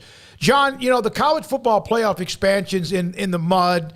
It's been neutered, at least for now, although at some point it's going to happen. How much of that has any impact whatsoever if it moves forward on the Pac-12 and their television deal? Well, yeah, it's interesting, right? Because you got to figure that there's not an unlimited pot of money, right? So is the Pac-12 better off? You know, the Pac-12 needs the playoff to expand quickly because it's really struggling to get a team when it's a 4-team event. But at the same time, you know, ESPN, Fox, and others may have a little bit more money to spend on conference media rights if they haven't shelled out however many hundreds of millions or billions for the playoff. I mean, I have to think ESPN's got some kind of master plan, but they don't probably know exactly who's going to be bidding on the playoff. And it's an interesting, you know, interconnection between those two events. John, how does with George Kliavkov taking over a couple years ago and kind of now, I don't want to say it, figuring things out to the, you know, like he said in an interview, like, you know, he came from a different world and everything's been different. How does the league feel about his leadership so far and leading them into this TV deal because of his different perspective? Well, I think there's two things. One is that any change in leadership was going to be an improvement, for sure. But he has, I think, you know, they would give him, regardless of that, he would get very high marks from the schools for what he's done as a kind of a face of the conference and providing some proper messaging on national issues like the playoff or name, image, likeness, but also for work he's done behind the scenes to rebuild trust that had really broken down between the conference office and the schools, and to kind of get everybody rowing the boat in the same direction, where previously it was basically, you know, 13 different directions. And so I think in that regard, the conference is better positioned to move forward with whatever the media rights looks like, whatever the playoff looks like, whatever name, image, likeness evolves into. I think they're much better positioned because of a lot of the work that he's done behind the scenes, rebuilding basically the culture of the conference. How much of that positioning would you say also has to do with the alliance? Has that been, or was that made more bigger at the time than it really has been over the last year? Has that been as powerful of an alliance as people expected to be? How do you kind of view that whole scenario? You know, the alliance is kind of, I think the public and the media views it as a little bit of a letdown, right? It hasn't really. The three conferences did vote against expansion, right? They all had their own reasons, but otherwise, I think the alliance is viewed as a letdown because there hasn't been any firm scheduling matchups created. I take a little bit of a contrarian view. I think the alliance was a huge success because, in my opinion, the number one goal of the alliance was to prevent additional realignment beyond Texas and Oklahoma. And in that regard, for the Pac-12, I view it as having been a defensive mechanism. If you sign in or, get the Big Ten and the ACC presidents to agree to promote stability, you are naturally getting them to basically say, we're not going to come try to poach USC, right? Mm-hmm. Or Oregon or Washington. And so in that regard, I think the alliance really worked well for the Pac-12 because it stabilized the environment. John, how valuable or is it, and is it something that's been incredibly a disappointment? We've read articles about the Pac-12 network. What's going on with that? Has George Kliavkoff found the diamond in the rough on how to make that valuable, or can it be? No, there is no diamond in the rough for the next couple of years because their contracts for distribution are completely locked in until the summer of 2024. So there's nothing really he can do. Until then, the only thing he can do is set a strategy that's going to help starting with the next media cycle, right? And so the question is going to basically be, I think it seems like the Pac-12 networks are going to continue to exist in the next media cycle, but they may be streaming only, and they may just be for women's and Olympic sports, right? I would be very surprised if there is 1 minute of a Pac-12 football game on the Pac-12 networks, unless it becomes a model like the SEC where ESPN owns the majority and is the main distributor, or like the Big Ten where Fox distributes, right? If the Pac-12 networks remains a standalone, wholly owned entity, there's not going to be any football on there, or men's basketball probably. John, I want to go back to what you said about the alliance and preventing further realignment and poaching. We have a ton of people on our message board and the chat room and everything who have this idea that the Arizona schools are doing nothing but itching to go somewhere else. Wrong. But yeah, and can you kind of explain the why that would not be the case so that I can have this on tape the next time somebody sends us that conspiracy theory? I mean, I can understand why fans would think it, and even fans of the Arizona schools might think it, but it doesn't. I don't think personally the Big 12 doesn't work for those schools. It doesn't work politically, academically, or culturally. Right? Those schools are aligned with the West Coast in every regard. The Arizona schools, their boards of regents, their presidents, their trustees, they want to be aligned academically with the California schools. Right? There is an immense value for those universities, not just athletics, but for those universities to be part of a conference that's got 4 of the best schools in the country, right? So from that standpoint, it doesn't make any sense. Most of those schools have huge fan bases and donor bases in Southern California, and Southern California is also where they recruit.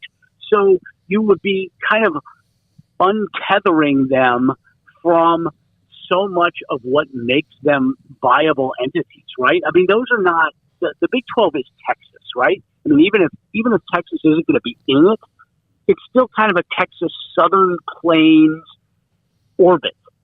The Arizona schools have no business being in an orbit in the Southern Plains. It's kind of like Colorado did. Colorado was a West Coast school culturally, politically, academically. Same with the Arizona schools. John, I hope that helps. I hope that helps. No, it made a lot of sense. Made a lot of sense, yeah. And I think a lot of that, too, comes just from the uncertainty, though, Paul. There is a lot of it's just wishful thinking, but I think some of it, too, is just the uncertainty at times with California and how that state's being ran and NIL and things like that they feel like maybe that will cause some, great disagreement that causes others to go elsewhere. But you've laid it out there great. But speaking of NIL, John, how do you feel like the Pac-12 has adapted? Obviously, USC is one of those schools that immediately comes to mind for people. But have they been on the cutting edge? Are they a little bit behind the eight ball? How would you view the Pac-12 and NIL at this stage? I think they are a little bit behind the eight ball, to be honest. There's not nearly as many of these donor collectives, and nor are they as passionate, the ones that do exist. I mean, maybe other than Oregon. I'm not sure that they're nearly as passionate as what you're seeing. I mean, Mississippi, Tennessee for sure, right? I mean, that's going to be a real issue for the conference. Is a lot of their recruiting, if you look at NIL as a proxy for pay for play, right? A lot of it depends on how deep your donors' pockets are and how willing they are to commit money. And I don't think the Pac-12 has donor consortiums that can match with some of the other conferences. The market is probably going to correct in a couple of years, right? Some of these donors are going to think, I'm not spending $50,000 of my own money for a guy who's a backup guard, but it's going to take a little while to get to that point, and we can't assume that there's going to be federal legislation. So I think in the short term, the Pac-12 has got a little bit of a problem. The late night games, of which sometimes you hear that term Pac-12 after dark or whatever. John, I would think that some who live on the West Coast, Mountain Time or even West Coast time, they want to be able to watch a game, which is a good time for them, and not care whether anyone on the East Coast can watch it. Can they figure that out to where they get more exposure? I think they can. I mean, part of the problem is that a bunch of those games are on the Pac-12 networks. So you got a 7:30 kickoff that is on a network that's not available, really, east of the Rocky Mountains. So that's one of the issues. I think that, and this is, again, my opinion, is that the 7:30 Pacific slot on ESPN is a pretty valuable broadcast window, right? There's nothing else going on. 10:30 is not that late, East Coast, certainly 9:30 in the Central Time Zone. That people still want football at that hour, right? They're not done with their Saturday. So I think when the Pac-12 does its media rights, they need that ESPN 7:30 slot. They don't need two games on the Pac-12 networks. I'm not sure they need FS1, right? And the thing they don't need is the TV selection process where 1 month out of the season, fans out here don't know when their kickoff is until like the Sunday before the game, right? The ESPN and Fox have a 6-day selection option that covers a month of the season, and that makes it very hard. If you don't know what time your game is, 12:30 or 7:30 until the weekend before, it's very hard to plan. Yeah, because the networks want to make sure they get the right matchups, the best matchups as well. John Wilner, they do, and they paid for that. They paid for that right, and the Pac-12 was willing to sell out for the cash. The question is going to be when they go to the negotiating table again, where do they find that balance between selling out for the cash and doing what's going to help them fill their stadiums? John Wilner, Pac-12 Hotline, with us on Sikkim 365 Radio. John, what did you think of the Pac-12's decision to scrap the divisions, and then how much that seemed to catch fire around the rest of the country afterwards?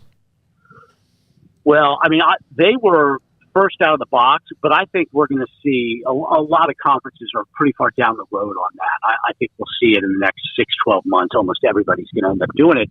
To me, it's smart because even if it's on the margins, it's improving your chances of getting into the playoff, right? Because now you're not in danger of having an 8-4 division winner upset an 11-1 division winner and knocking you out of the playoff. Because if it's your second place team, the odds are much better that team is, 10-2 or also 11-1.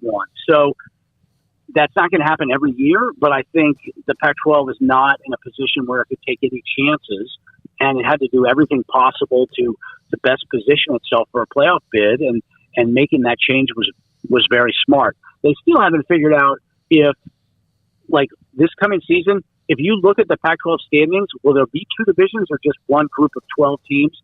They're going to figure that out this summer. They have, as a visual, they have not yet decided what to do about the divisions. Who has to win And I know Lincoln Riley now at USC and of course, Oregon. We know Utah's a hell of a team as well. Who needs to win for the Pac-12 to gain some national prestige back? Oh, I mean, this is a gigantic season for USC and the conference, right? Lincoln Riley, Caleb Williams, right? They were the only spring game on ESPN. I mean, everybody's talking about Riley and SC. It is every USC game, and the TV ratings for every USC game is going to be really important for the Pac-12 this upcoming season. Even if the Trojans don't make the playoff, they have got to have a season where they are elite. Because if they do that, that will certainly elevate the Pac-12's brand and leverage at the negotiating table for those media rights. If you're talking about simply from a competitive standpoint, I happen to think Utah's got the best chance of getting in the playoff. And so from that perspective, the Utah-Florida game is gigantic for the conference. Yeah, that's right. Early off the top, yeah. John, why did it take USC so long to get out of the let's hire an really good football player to be the AD and hire a real AD? I don't know. Just the culture of the institution, right? I mean, they were set. It's a private school. It is where the people making the decisions identify with USC. You know, it's people in their 50s and 60s, regents and trustees and all that, donors. They identify with USC football from the 70s, 80s, even the 60s, and they were just kind of stuck in that mode. They needed to bring in new blood. Mike Bone, who was at Cincinnati and Colorado before that, you know, has done a terrific job, obviously. I mean, the Lincoln Riley hire, I think, is the most important coaching hire in the Pac-12 in decades. I mean, absolutely. Maybe going back to, you could argue Don James, when not Washington hired Don James, that was a pretty big deal. But given where the conference is now, where SC football has been, the Riley hire was huge. And I don't know that would have happened if, you know, they had gotten rid of Lynn Swan and replaced him with Keyshawn Johnson. Yeah, it just seemed like they just hit it. You know, Keyshawn, I like Keyshawn. And I think Keyshawn's he's a businessman more than he is an athlete. Wouldn't you agree? Well, he was a great athlete, but I don't know that he's an athletic director. I mean, that's the thing. They needed somebody who had actually had real administrative experience and understood how to run a department, because it wasn't just their football program. They were having trouble on a whole bunch of fronts, and Mike Bone has basically cleaned everything up. Yeah, I'm talking about his post-career. Obviously, he was a great football player. I remember one time sitting down with him as a businessman, talking some business as well. John, the Pac-12 has schools that obviously sometimes can look down their nose at others. Do they get bothered at all by their reputation right now in football? It depends on who you're talking about. The fans, the coaches, the athletic directors absolutely are aware of the reputation and are trying to fix it. But how many of the presidents are aware? I think more than used to be. They've had a bunch of presidents who have come in the last 5 or 6 years from other places, right? I mean, Kirk Schultz, who is in charge at Washington State, he was at Kansas State when the Big 12 went through their whole thing. So he understands what college football is like in other places. Robert Robbins at Arizona, he was at Mississippi State. So I think this influx of new presidents and chancellors in the last 5 or 6 years has helped kind of move the needle a little bit in terms of the presidents understanding how important it is to be good in football. And I think the change of the commissioner is helping too, because now there's a trust level and they're able to be kind of nudged forward on some stuff, whereas before they didn't trust Larry Scott, and so they weren't really willing to listen to him. John, thank you. Appreciate your time. Good stuff. Pac-12 Hotline, John Wilner. Good to have you. Thanks for your time, John Wilner, with us on the Pac-12 and many things, from the grant of rights, the TV deal, the Pac-12 network, whatever it is, and really the reputation of the conference at times, which gets left out after the SEC Big Ten won 1A, and then there's this fight for who's the third one. And it's back and forth. And I think right now it's almost to the Pac-12 is floated down to the bottom. They don't want to hear that, but wouldn't you guys agree? Yeah, I do think it's kind of sad that everybody's trying to be Avis Rent-A-Car. We were number 2 and we try harder in this whole thing, but that's the world we live in, that you're fighting like, we're the third best for sure, while having to admit that, yeah, we're never going to be the other 2. Thanks for your time, John Wilner. When we come back, we'll hear from Mack Rhoades, Baylor's Director of Athletics. Tomorrow they introduce their new baseball coach, but much more to get to as well. Sikkim 365 Radio and 365 Sports. Hey, I got this from Ted Teague at Allen Samuels, Dodge Chrysler Jeep Ram Fiat, Loop 340 east of 84 in Waco. He's the general manager. He runs it. He loves the show, listens to us a lot. I'll get a text from him during the show about a topic we're discussing. No monthly payments for 90 days. The 4th of July sales event going on right now at Allen Samuels, Dodge Chrysler Jeep Ram Fiat. This is brand new information that he sent out to us earlier today.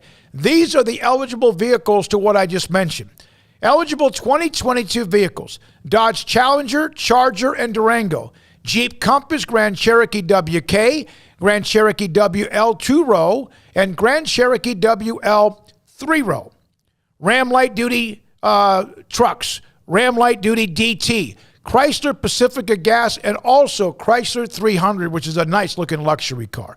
All of those vehicles right now are in the July 4th or 4th of July sales event. No monthly payments for 90 days at Allen Samuels, Dodge Chrysler Jeep Ram Fiat, Loop 340 and east of 84 in Waco. Baylor University is where lights shine bright. So, let there be light. Let there be roommates and teammates, scholarship and championships. Let there be fresh starts and new traditions, fast friendships and lasting impacts. Let there be laughter. Let there be joy. Let there be light. Baylor University, where lights shine bright. One size fits all. That may be all right for an adjustable belt or cheap sunglasses, but when it comes to your financial needs, no one wants a one-size-fits-all strategy. Ben Erlinson, your Edward Jones financial advisor, knows that his most important goals are yours. That's why he takes the time to understand your needs, knowing you. That's how Edward Jones makes sense of investing. Ben Erlinson, 100 North 6th Street in Waco, 254-759-8533. Edward Jones, member SIPC. Shorty's Pizza Shack at 12th and Bagby is a homegrown, family-owned and operated must-visit pizza place in Waco. Fantastic pizza by the slice or get the whole pie to share. Great happy hour specials every single day, and it's not just pizza. Great wings. You have to try the Sikkim sauce, chili cheese fries, pizza pillows, and more. Dine in for a great hangout or carry-out. Order online at shortyspizzashack.com or do yourself a favor and bring your crew to the restaurant at 12th and Bagby. Shorty's Pizza Shack. Tell them Paul sent you by.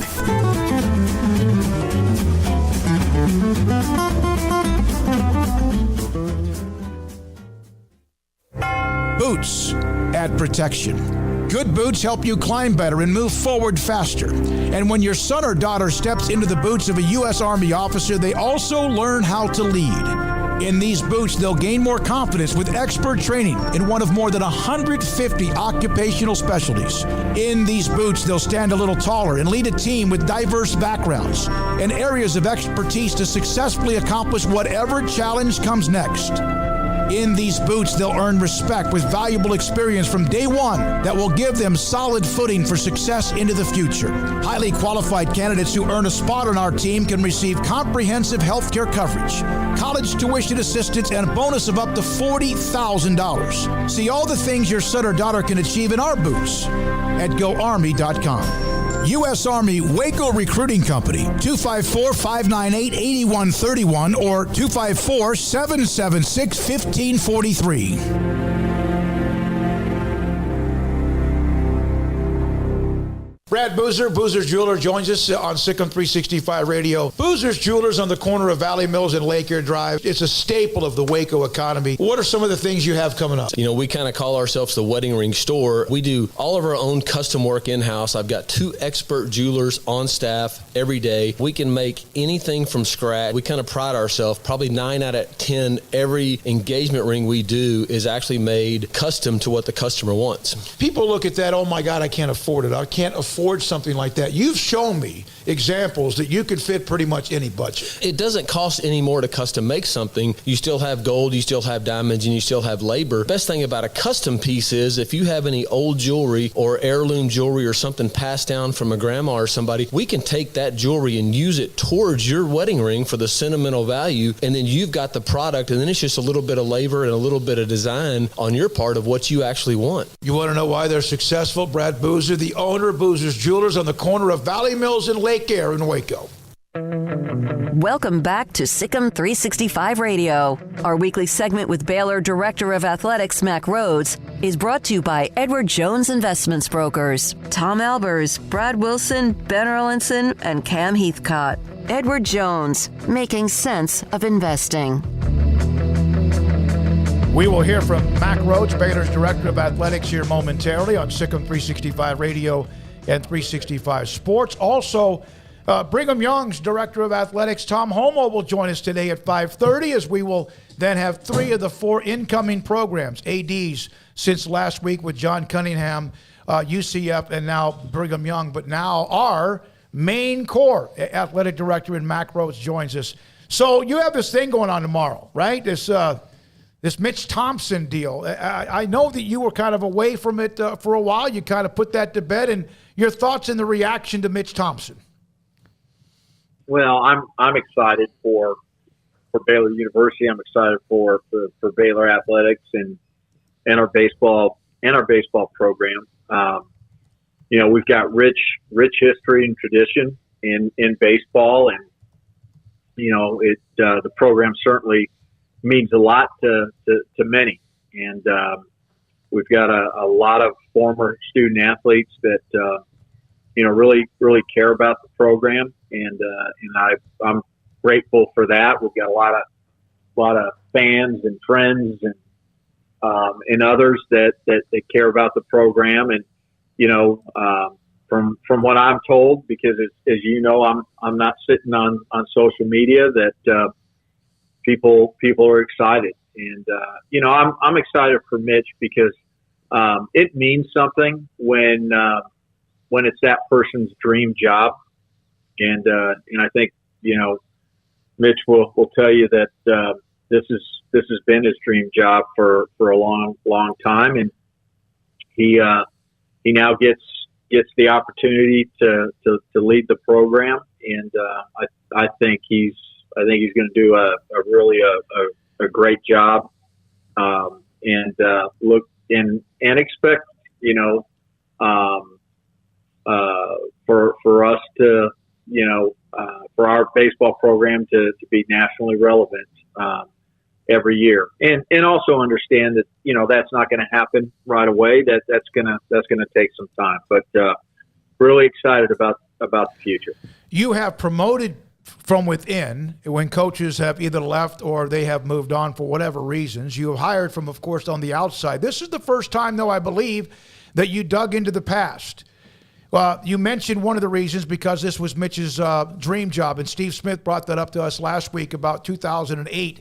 Is that important also to be able to go back into the past? Was the timing right to also re-energize maybe some in fundraising, donors, et cetera? Yeah, it really is it's a smart question, and I appreciate it. And I think, those things are ancillary to the process. And so, if you can check those boxes, they're important, but the crux of it, the foundation of it is, hire the best person. Hire, who you believe is the best person to lead, in this case, young men. And we told our baseball student athletes, look, this is not a baseball head coach search. This is a leader of young men search. And so I think we did that. And I told Mitch, and he'll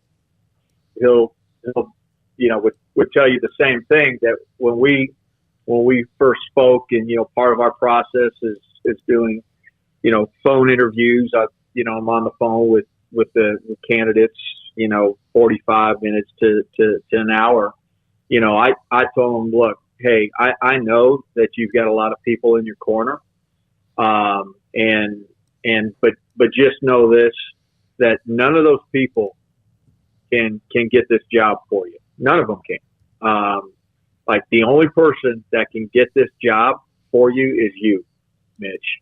And so obviously through the process, he earned it. And, again, I go back to, obviously it's generated a lot of excitement. And I think those are all things that are really, really positive and will help the program moving forward. But, Mitch got this job because he was the best baseball coach that we interviewed and leader of young men.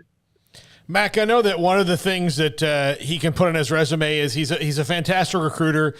We know what he did at MCC, recruiting at the JUCO level and getting a corner on that talent in a great baseball state like Texas, and even going beyond the borders of the state. But going back to his tenure at Baylor, this is a guy who put major leaguers Jason Jennings, Max Muncy, David Murphy, among several others in the program at 11.7 scholarships. How much of that ability to recruit with the changing world that we talked about a couple weeks ago with you on the show of the equivalency sports and college baseball, with if he can recruit that well, 11.7, if he gets the chance at full scholarships, and now there's also NIL out there for players, that Mitch Thompson can really make a splash really quickly. Yeah, I mean, obviously that's one of his greatest assets. And sometimes when you're great at something like recruiting, you get pigeonholed, and quite frankly, that was something that I needed to explore with Mitch, because I didn't know Mitch very, very well, but because he's been such a prolific recruiter, and obviously that's the lifeblood of every program. And you think about the state of Texas and just the unbelievable amount of talent within this state. And, he has relationships with many people within the state. That was really, really important. But what I don't want to get lost is Mitch is a pretty dang good baseball coach. He's not just a recruiter. He built a program at MCC. I think obviously as a recruiter, he's got a keen eye, great eye for talent. But he also has had a propensity for developing that talent. And I think, whether it's in the dugout or coaching third base, he can manage the game in game. So all of those things, put together a staff, lead a staff. And so, yes, he's a what I would, probably phrase an elite recruiter, but he's much, much more than just that. Mac, I know that we'll get to hear from Mitch tomorrow, and we'll get into more details, but what do you think are a couple of the main things right out of the gates for Baylor baseball in the Mitch Thompson era? Would it have to do, I guess, with the roster? And I know there's hires and stuff to be made, but what are kind of the big things right up front for Baylor baseball in your mind?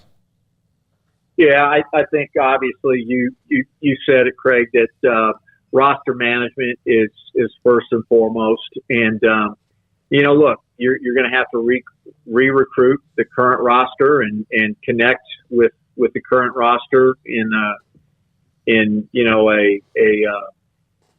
a short time, amount of time. And it's hard because, most of them are out playing, they're playing summer ball, so they're not here in Waco. So you're trying to do that as best you can via Zoom or via team. And then, you've got the incoming class, the new recruits that you're trying to do the same. So those are two things that I know that he's really worked hard at and is still working on, and has spent, countless hours again on the phone or on Zoom or Teams. And then, he's got to get some help.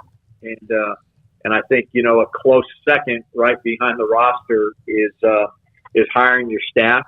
And, he's in that process, and, we'll be able to turn out some new staff members here in the very near future. So, again, excited about that as well. So those are the things, I think, at some point in time, third on the list, it's, connecting with, other people within the athletic department. And then, it's reaching out to certainly former players and community. But, he's got to be locked in, really on the roster for the moment. Mac, Steve Smith joined us last week, and I know that we know the story. We know how that ended. We know that wasn't a good thing. And then all of a sudden, yesterday or last week, he unveiled his guts to us about how much he loved the Mitch Thompson hire and mentioned on occasion how much he appreciates everything that you're doing as well. How important is it, or does it matter, that there has been some healing in a way because of this hire? Not that this was why you hired Mitch, you've made that clear, but there has been some healing. Yeah, I think it's important. I think as a family, it's really hard, to move forward and to have success if it's broken. And I didn't know Coach Smith, and just being really, really frank, really hadn't taken the time to get to know him my first 5 years here, just with all the craziness that had been going on. I had heard good things about him, but we had an opportunity to meet and to visit when we brought back the 2012 team for the Texas Tech series, and we had a chance to talk, and I had an opportunity to thank him, rightly so, for all of the great things that he did while he was the head baseball coach. He's not going to tell you this, but we talked a couple times during the search process. It was important. I don't know. It was just important to communicate with him, and I appreciate him. I know that Mitch really, really appreciates him. And so,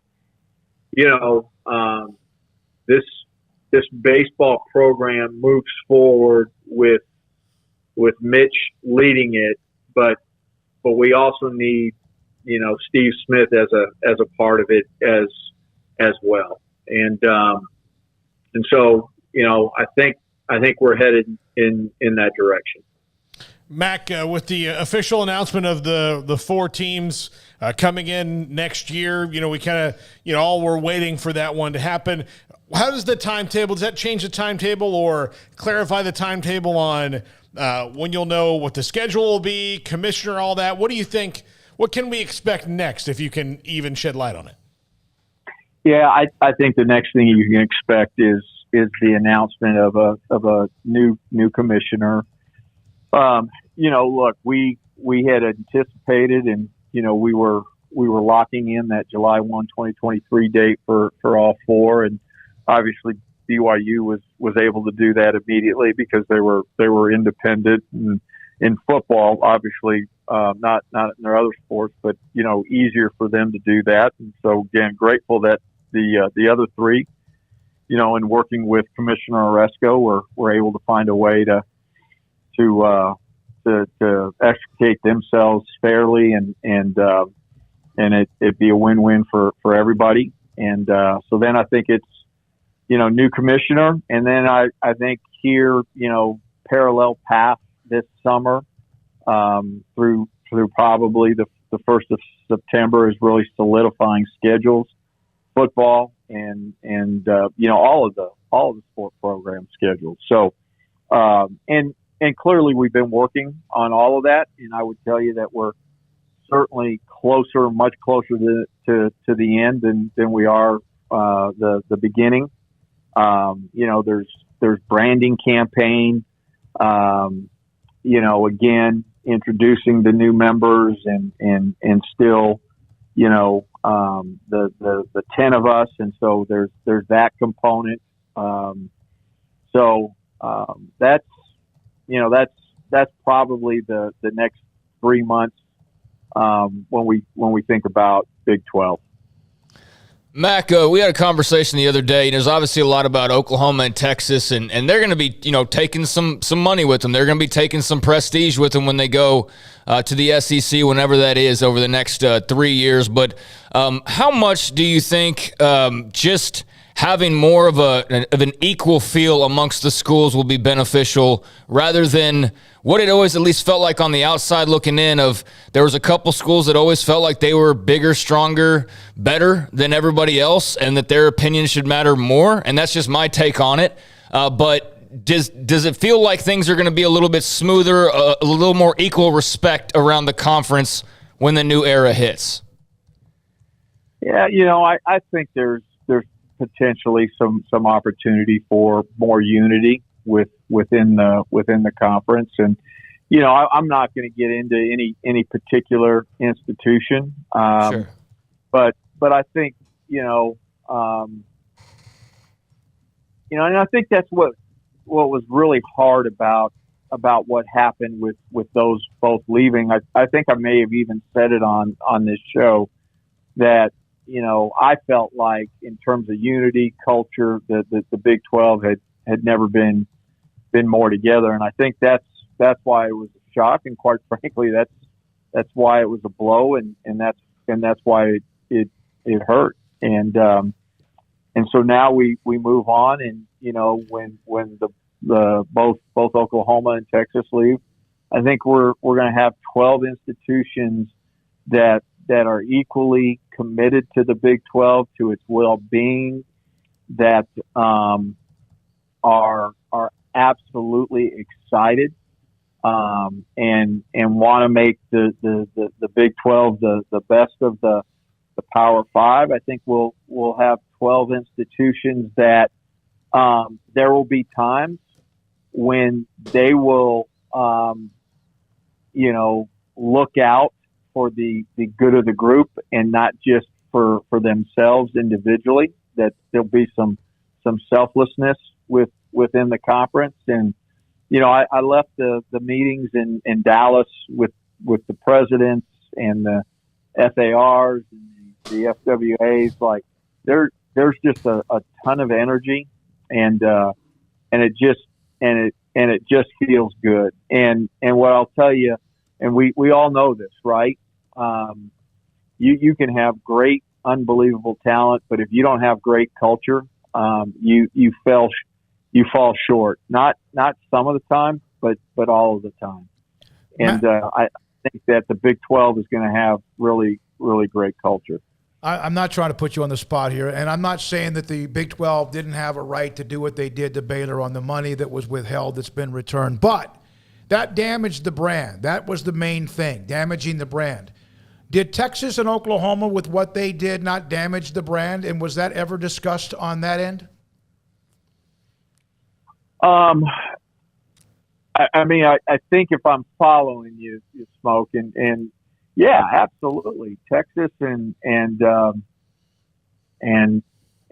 Oklahoma, leaving absolutely damaged the brand. And if you go back in time, and I can't necessarily remember the very specific time last summer, there were weeks, maybe even a month or months, that we were, what's going to happen to the Big 12, and that wasn't positive at all. And look, those two schools are held accountable for that in the way of rights fees and grant of rights and exit fees, I should say, rather than rights fees. So and again, I'm not saying anything that's not public, but what I'm most proud of is I think we quickly recovered.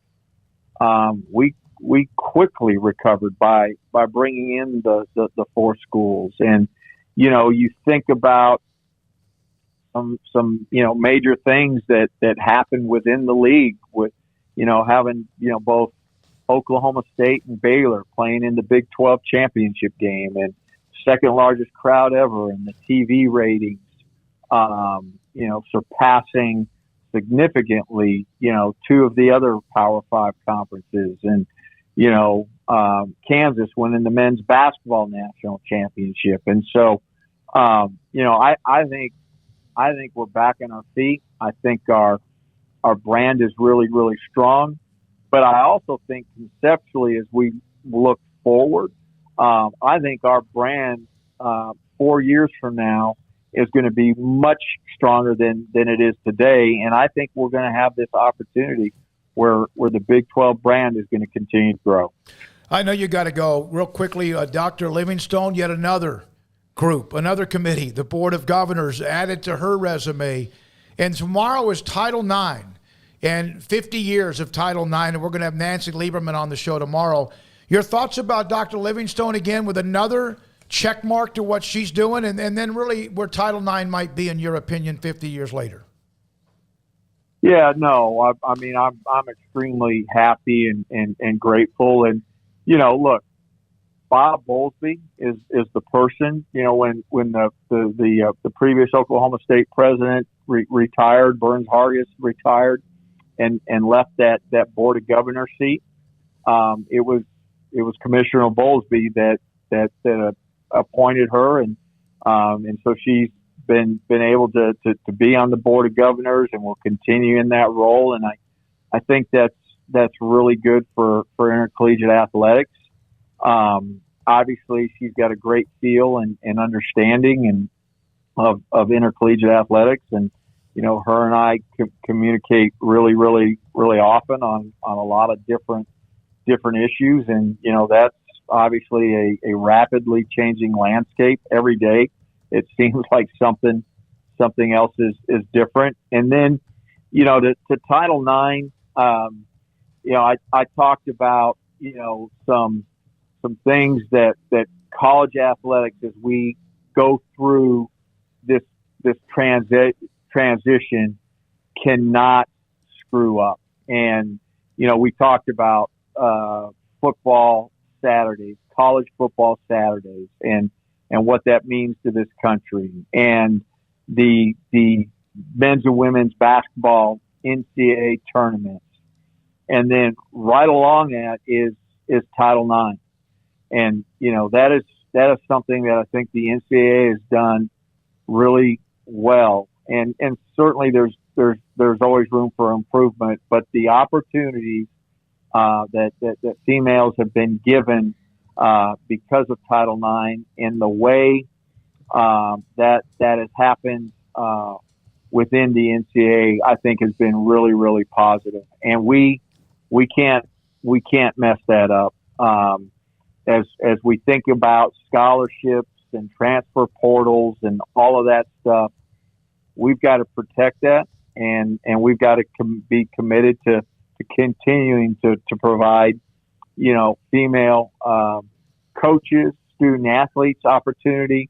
But I'll also say this, without taking away from others as well. And there's a way to be able to do both.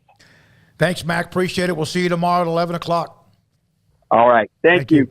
Baylor Director of Athletics, Mac Rhodes, with just a bunch. And Craig, I know you get frustrated because you have to somehow summarize it, but many things to get to, from the Mitch Thompson all the way to much more business Big 12. When we come back. Yeah, that's in a half hour. That's going to take a long time, but you did cover a lot of ground. I think the thing I want to point out is, as far as the Big 12 goes, I was talking the other day about OU and Texas you think the OU and Texas, the Big 12 is going to make as much money and they're going to be as good or they're going to be better? And it's like, no, I don't think that. I just think that, as exactly like he said, I think from a relationship standpoint, the Big 12 as a working operation is going to be way better off in the future without Oklahoma and Texas acting like they're better than everybody. I mean, and I think it's like anything else. It's like a company. If there's two people in this room who are acting better than everybody, and anytime a decision came up, it's like, you're not on our level. You don't get the say that we get. If there was that kind of a setup here, it wouldn't be nearly as great. And that's my whole thing, is that you're not going to have that looking down your nose, or you're only here because of us, you only matter because of us, you only have money because of us, which is what's been hammered home, particularly from one of those brands for like 2 decades. Without that, yes, the money goes down. Yes, some of the prestige goes down. Yes, some of the accolades go down. But, man, I think the feeling in the room goes way, way up. And I think that does matter when you're talking about the future. Yeah, you hear that, Jack? Say. He didn't. Who is he? He wasn't even paying attention. When we come back, Bill Peterson, Baylor men's basketball, on Jeremy Sohan and Kendall Brown in the NBA draft. He's been in the NBA before. His thoughts about their fit and more. Sikkim 365 Radio, 365 Sports. Dr. Kent Petty can help you become the high-performance man that you want to be, need to be, and perhaps used to be. What do I mean by used to be? 1 out of every 3 men have symptomatic issues of low testosterone. Now, there's a lot of attention now with all the commercials you see on television about erectile dysfunction, ED. I mean, just a battery of them. That's not all that testosterone does, although that can be affected. Low testosterone can affect your sex drive and your performance. Dr. Kent Petty, pettycliniclowt.com, can also help you with your sleep habits, body weight, also your mood and energy. Testosterone can also, low testosterone, affect that as well. Those are some of the symptoms. And 1 out of every 3 men, so basically 33%, have issues with low testosterone, whatever those particular issues are. So go to pettycliniclowt.com, contact them. The phone number and email, top left-hand corner. Tell them I sent you if you want, and they can get you an appointment to get your blood work. Look at the lab results. And if your testosterone level is too low, put you in a program and give you that option to be the high-performance man you want to be, need to be, used to be at pettycliniclowt.com. I hate my job, but I don't mind getting up in the morning. I dread each day, but I can't wait to get out of bed. You ask me why, and what I'll say to you is true. Well, you can get breakfast tacos at Rudy's Barbecue. Scrambled eggs and brisket, they ain't fooling around. Salsa drap, son, they're the best in town. Barbecue for breakfast, yes, it's true. Put a smile on your morning at Rudy's Barbecue. Next in line. Baylor Scott and White, Southwest Sports Medicine and Orthopedics. The team physicians for Baylor Athletics, diagnosing and treating all sports-related injuries, including concussions. These specialists also provide orthopedic services for athletes and non-athletes alike, whether it's knee or shoulder pain, hand or wrist injuries, orthopedic spine care, and even an arthritis and total joint clinic. Trust the doctors Baylor Athletics trusts. Baylor Scott and White, Southwest Sports Medicine and Orthopedics wants to get you back in the game.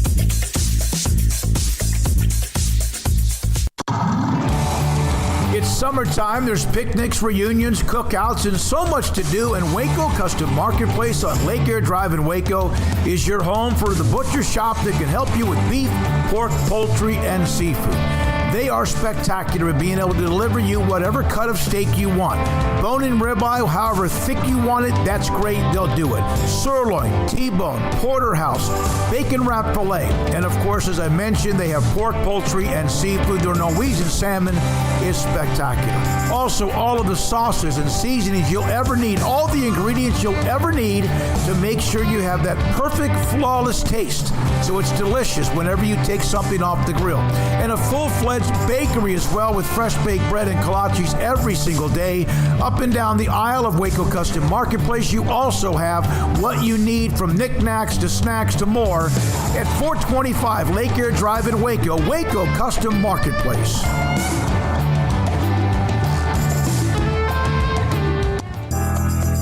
Riverbend Liquor and Wine, Lakeshore Drive, North 19th Street, right behind the bank, is a hidden gem in Waco. If you're a fan of bourbon, especially local Texas bourbons, that's where you gotta go. Balcones, TX, Devil's River, whatever it is, they've got it. Riverbend Liquor and Wine, plus the best selection of craft beers in Waco, seasonally churned out throughout the year. Whether it's spring, summer, fall, or winter, Riverbend Liquor and Wine, best selection of craft beers, a speedy drive-through window, and excellent customer service. Find out more on Instagram or just go by and see them. Lakeshore Drive at North 19th Street behind the bank.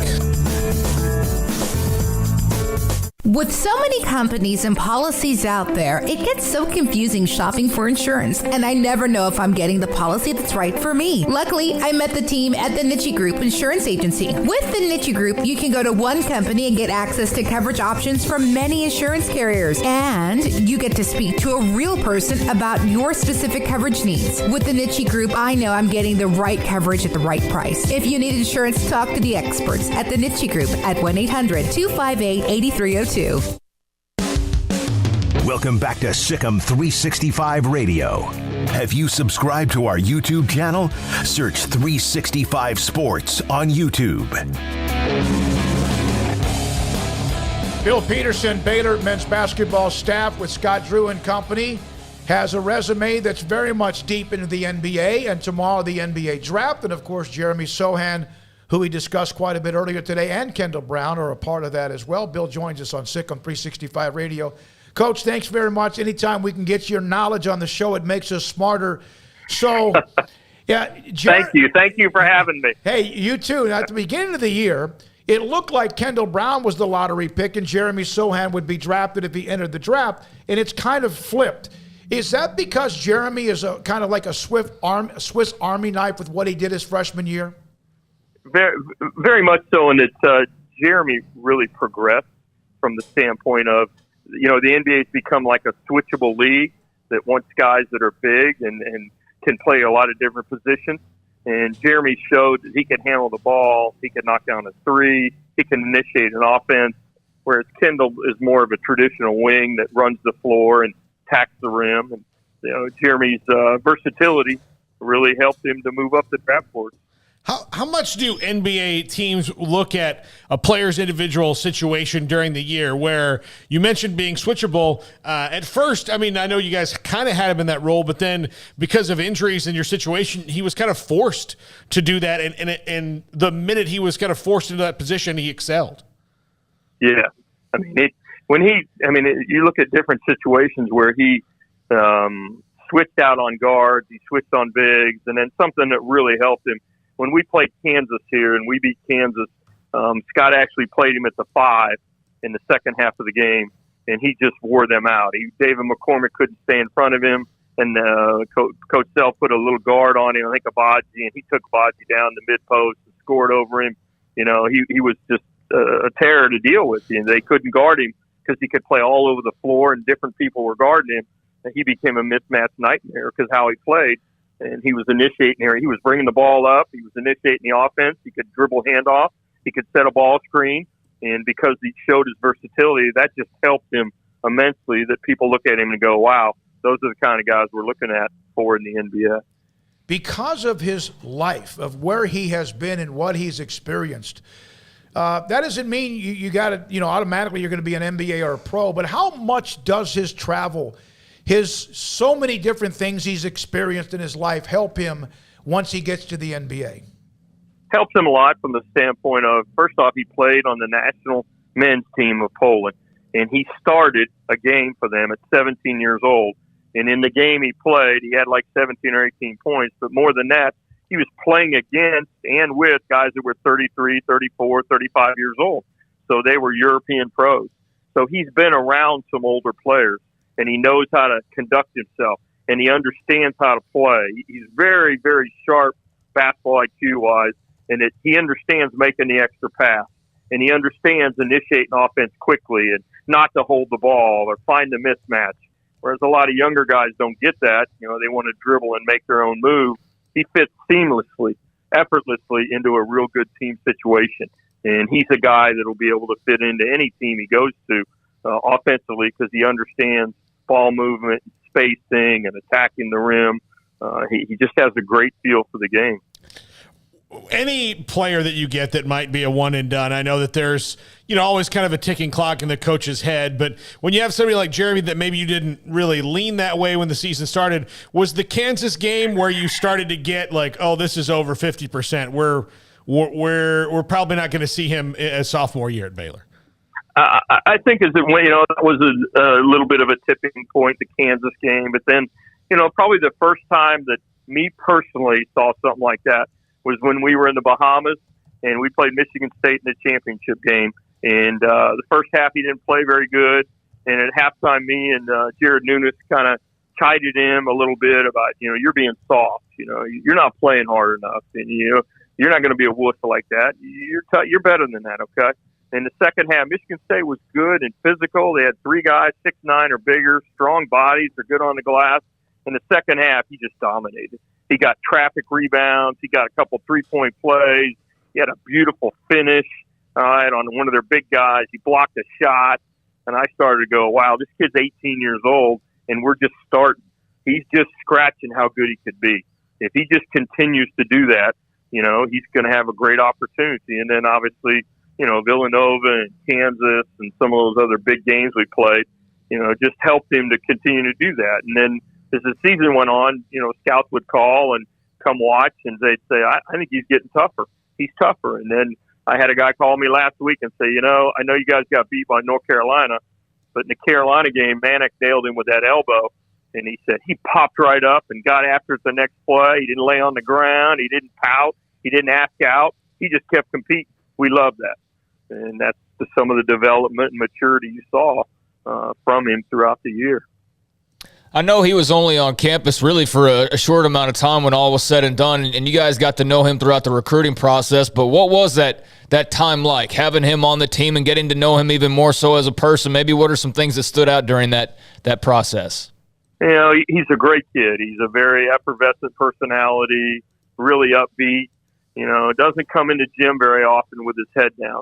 He's a gregarious person. He really likes guys on his team, and he likes the team atmosphere. John Jacobs, recruited him, and our whole staff did a good job working with him and teaching him, and Scott putting him in different situations to be successful. But little things stand out as you see it go on. Here's an 18-year-old kid, and he gets hurt at TCU and doesn't play for a couple games in a row. And we look over in the huddle one night, we're playing, and we're meeting as a coaching staff during a timeout. He's in the huddle, and he's telling everybody what we need to do, all right? And he's 18 years old. You just don't expect that from a freshman. And he's telling them good things. He's telling them smart things because he understands the game, and that's just something you just don't normally see a freshman do. And then on top of it, you don't see guys that'll listen to him, all right? I mean, you'd say, he's just popping off. But, I can remember the moment distinctly. I can't remember the game, and I turned over and looked over there, and he's telling them what to do, and all 10 eyes, all 5 guys are, focused on him. They're peering at him, looking at him, and they're all listening to him, what he's saying. So that tells you right there he's got some respect and, a command of presence to be able to play at a higher level with good players, even though he's still a young kid. Now, obviously, Kendall Brown is a little bit more soft-spoken, at least on the outside, to people who get to see it. But he is one of those kind of natural athletes that, again, like you said with Jeremy, is just kind of scratching the surface. I know that the buzz on him has gone down in the NBA draft, but if he finds the right situation, how fast can his star rise if he's in the right spot? The biggest thing for Kendall is if he gets in the right situation, he's an elite level athlete. As soon as he gets in the NBA, he's in the top 2% because how he runs and jumps and how he can move his feet. He worked very, very hard here, diligently, to get his left hand better. He can go right or left with the ball. When he came here, he couldn't. He was predominantly a right-hand driver, a pull-up jump shooter. Now he can go to the left. He can go in and out. He can use his left and make a layup. He can do different things. He's a good mid-range jump shooter. He's still working on his 3. He spent hours and hours in the gym working on his form and his shot. It's gotten way better. You can't teach what he has. So eventually, as he matures, I tell scouts all the time, he's 18. He just turned 19 in May. You come back and look at him, how's he going to be when he's 22? Think about him 2 or 3 years down the road, because he isn't going to get more unathletic. He isn't going to get slower, and he's not going to shoot worse. He's going to get better in all those areas. And he is more of a quiet kid, but he's one of those kids if he's on the right team and they got a veteran guy that puts his arm around him, he's a guy that could really, really have an impact on the team pretty quick. I mean, not. I don't think this year right away, but in a year or two, I could definitely see him being a rotation guy on a good playoff team because of his ability to guard, to run the floor, and, to make plays for others. It's just if he gets the opportunity with the right situation. Bill, the NBA draft is short. It's 2 rounds. It seems like about the time somebody's introduced with a cap on their head, they've already been traded. And they're not wearing the right cap. Yeah. What is that like on draft? We see the NFL, the war rooms, or whatever. But you've been around. You were a part of the league. What is that like in a lot of ways? When I was in Milwaukee and I got to be in the draft room, it was an exciting night, especially when you had a pick in the first round and you felt like you could get someone that could impact your team. For me and for a lot of the other guys in our organization with the Bucks, we'd have a pick, but we never had a really high pick when I was there. We never had in the top 10. We were always outside the top 10. So you're always looking if we can find the right piece of the right fit. But then also it comes down to, how good is the system you have in place, the scouts and the coaches, and how much are they on the same page together? Can we find a gem in the second round? Can we find somebody that maybe other people don't look at the right way? And there's certain organizations that are really good at that. And during my time in Milwaukee, we drafted a kid from UCLA named Luke Baumutek. And he went to 3 Final Fours. We drafted him 36th. And the guy we took in the first round from West Virginia, Joe Alexander, ended up being not a very good player. And Luke played 11 years in the NBA, became a defensive stalwart. So you look for certain characteristics. And like the Pelicans did a great job last year. They drafted Herb Jones from Alabama, I think at number 31 or 32. And he ended up starting on a playoff team, because, he's more mature. He's a great defender. It's exciting to sit in that room and see on that board as you get to your pick in the second round to find maybe a diamond in the rough or a gem, a guy that would really fit your system or fulfill a certain need, all right, that'll help you and your team. I mean, it's neat, and you sit in there and they'll come in all of a sudden and all of a sudden the GM will say, oh, so-and-so just traded for this spot. That means they're moving up to take this guy. I mean, and, different things unravel, and you got to be prepared for different scenarios. And, they'll have 3 or 4 guys at this slot. So, hey, we just, so-and-so just traded. We got number 54, and we got 3 guys in mind at 54. And if 2 of them get taken, then you're left with the last guy right there. But a lot of it's on how much homework you've done and what kind of person you drafted. What kind of kid is it? Is he a guy that's a worker? Is he a gym rat? Is he a guy that can pick things up? And if you've done your intel right, you could make something great happen in the 2 rounds you have. Bill, this may sound like kind of out of left field, but have you seen the new Adam Sandler movie Hustle? No, I have not. A couple friends of mine have called me and said, man, you got to go see Hustle. You got to go see Hustle, man. You'll love it. You'll love it. I was curious from your perspective of kind of having lived the life of the character in the movie, what you would have thought of it. So it's very good. It's one of his best, I'll tell you that. And I've seen them all. I tell you, there's a movie I watch all the time, and I tell you, our young guys who recruit, there's an old site. It shows you how old I am, okay? I'm going to go way back. There's a baseball movie called Trouble with the Curve. Oh, and love Clint Eastwood is in it, okay? Mm-hmm. And he is an old scout who's losing his vision. And there's a couple lines in there just great. And they make fun of him and all that kind of stuff. He can't hardly see. And he said, how do you know this guy was good? He said, I didn't see it. I could hear it. Okay, I could hear it. When you've been around the game so long, there's certain things that you look for. And when old scouts come in here and visit with me, I know what they're looking for. Like we had a guy come in last year from Denver. He's 84 years old. His name's Herb Livesey. And he goes to 4 or 5 different schools, and he comes to Baylor. And he stays here for 4 days and watches every practice. We have a GA go pick him up, and he's done this for years. And he'll tell you certain little things he looks for that nobody else looks for at all. And that's the life of a scout and how they're, figuring out these little things that can help them judge a guy to whether he's going to be really successful or not in a pro position. How much, besides the obvious, if Jeremy is a lottery pick, and it appears as if he will be, but it's, who knows, and Kendall, of course, drafted whenever that might be, how much can you continue to just gain momentum from that as a program, whether it's Baylor or anyone else, when you have guys going to the NBA? And plus, some of the guys going to the NBA for you, they're doing well as well. Yes. I mean, Scott's done a great job of transforming our culture, and we have good quality, high character kids. And, we look, it's no secret, we look for gym rats. We look for guys that love to be in the gym.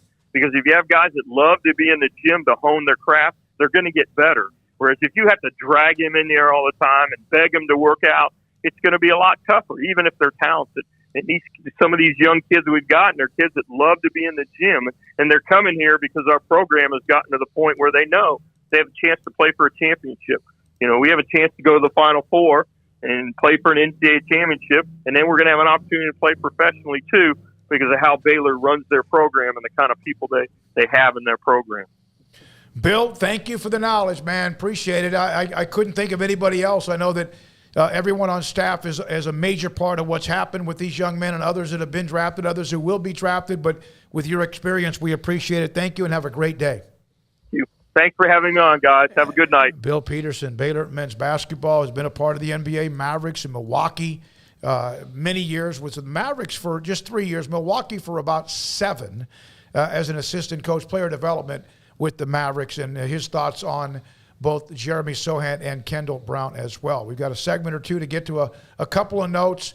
Want to get into, it's not college football, but today one of the big stories in sports, Craig mentioned Tony Siragusa, horrible loss at the age of 55, was what was going on in Congress today with Roger Goodell by himself basically on a Zoom call, and the Redskins, Washington Commanders franchise owner, was nowhere to be found and did not want to show up. And, yeah, I mean, we'll get to that and I'll go off, but I also got to mention the passing of Jalen Ferguson. I mean, the Ravens getting a double dip of bad news today, and, you know, he's just 26 years old.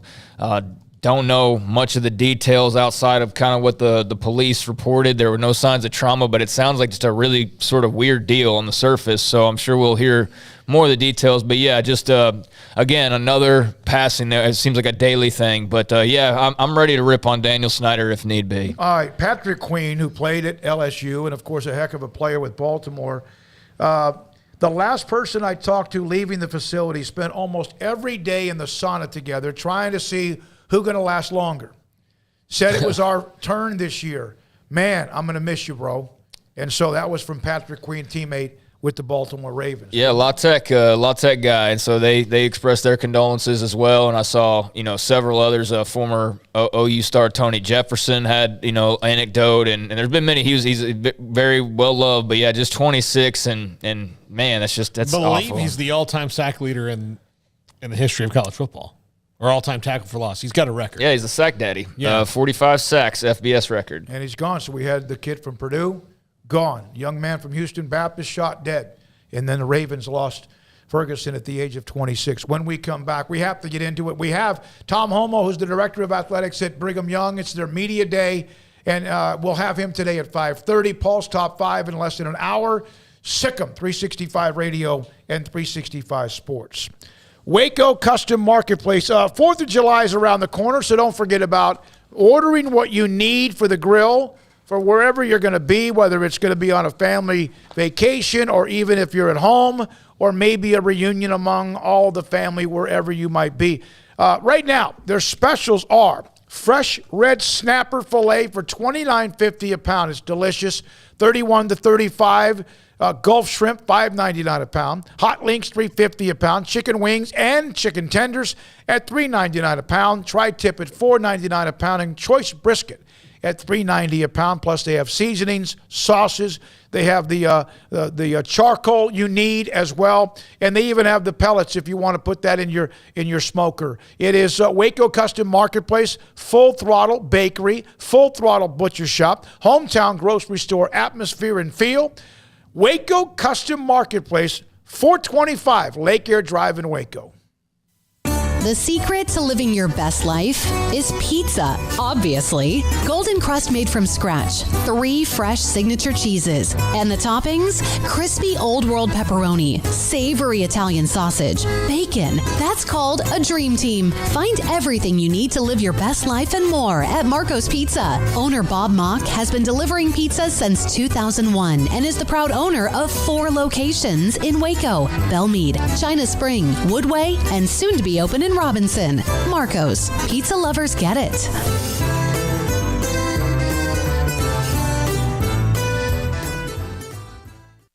Brad Boozer, Boozer Jeweler, joins us on Sikkim 365 Radio. This is a great time for your business. Exactly.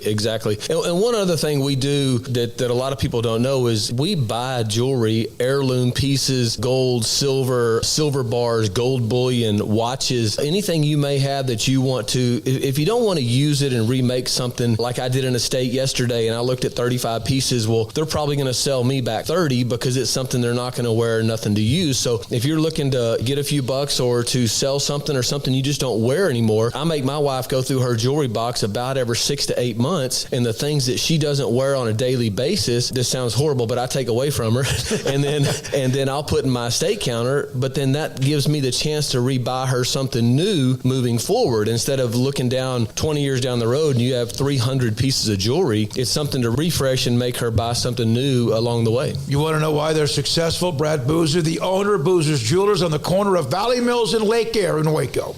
From the first workout to the last practice, sports is an incredible and rewarding challenge. Hi, everyone. This is Dan Ingham with the First National Bank of Central Texas, and we're proud to support each athlete, every parent, and our educators. From families, small businesses, to the biggest industry, we're here to help. With remarkable products like mortgage lending, we've got banking ideas that fuel big dreams. The First National Bank of Central Texas. Familiar faces making local decisions. Member FDIC, Equal Housing Lender.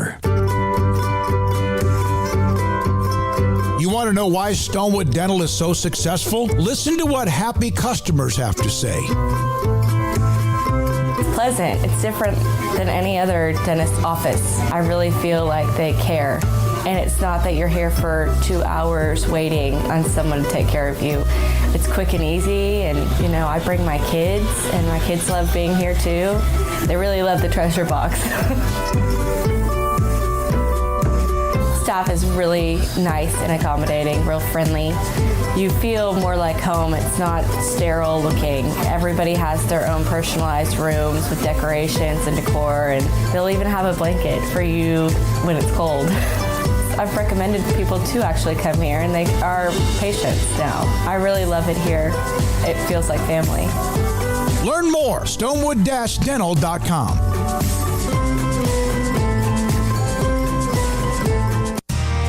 How did Edward Jones become one of the biggest financial service companies in the world?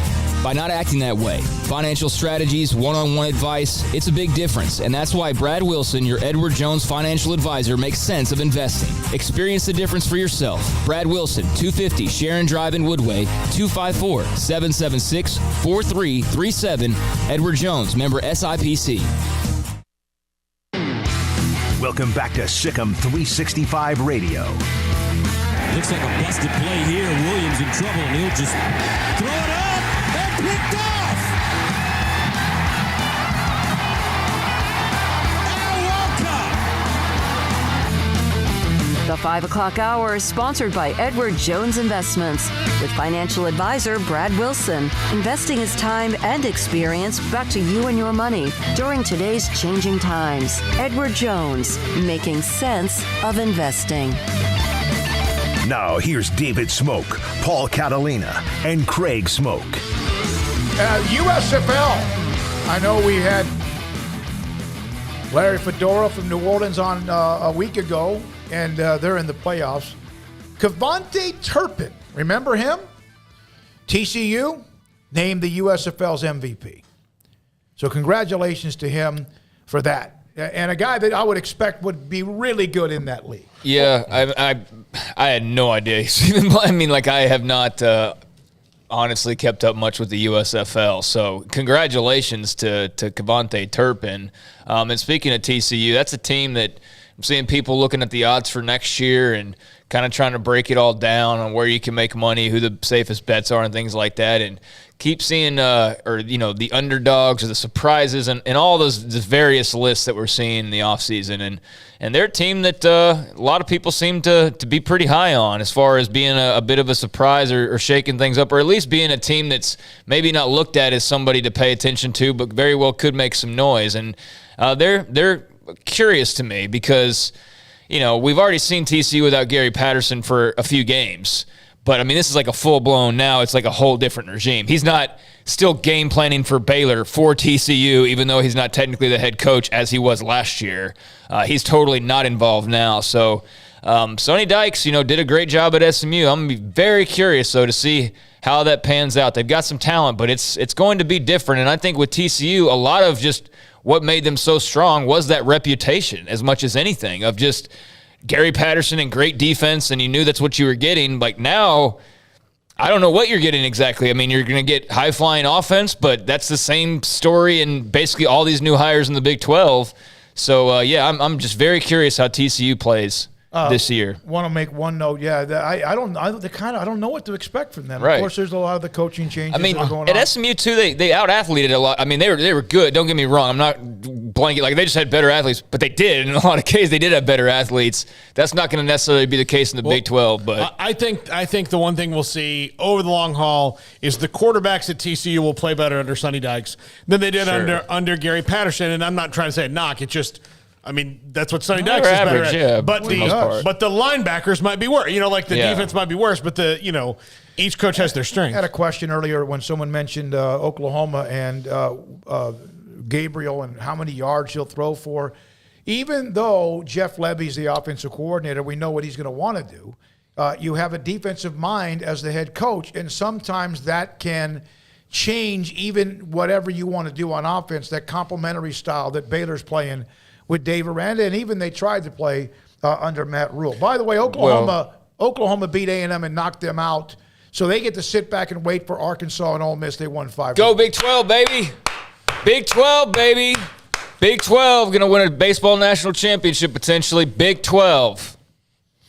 I don't think anyone else is. Sound ridiculous, right? Yeah. But it's actually, they are a Big 12 team still, so that is going to go to the Big 12 no matter where they're going in 3 years. Well, but the SEC will just adopt it. Yeah. Well, but see, that win is an SEC Hall of Famer. Cincinnati's in the semifinals, and we kind of we're very happy for them.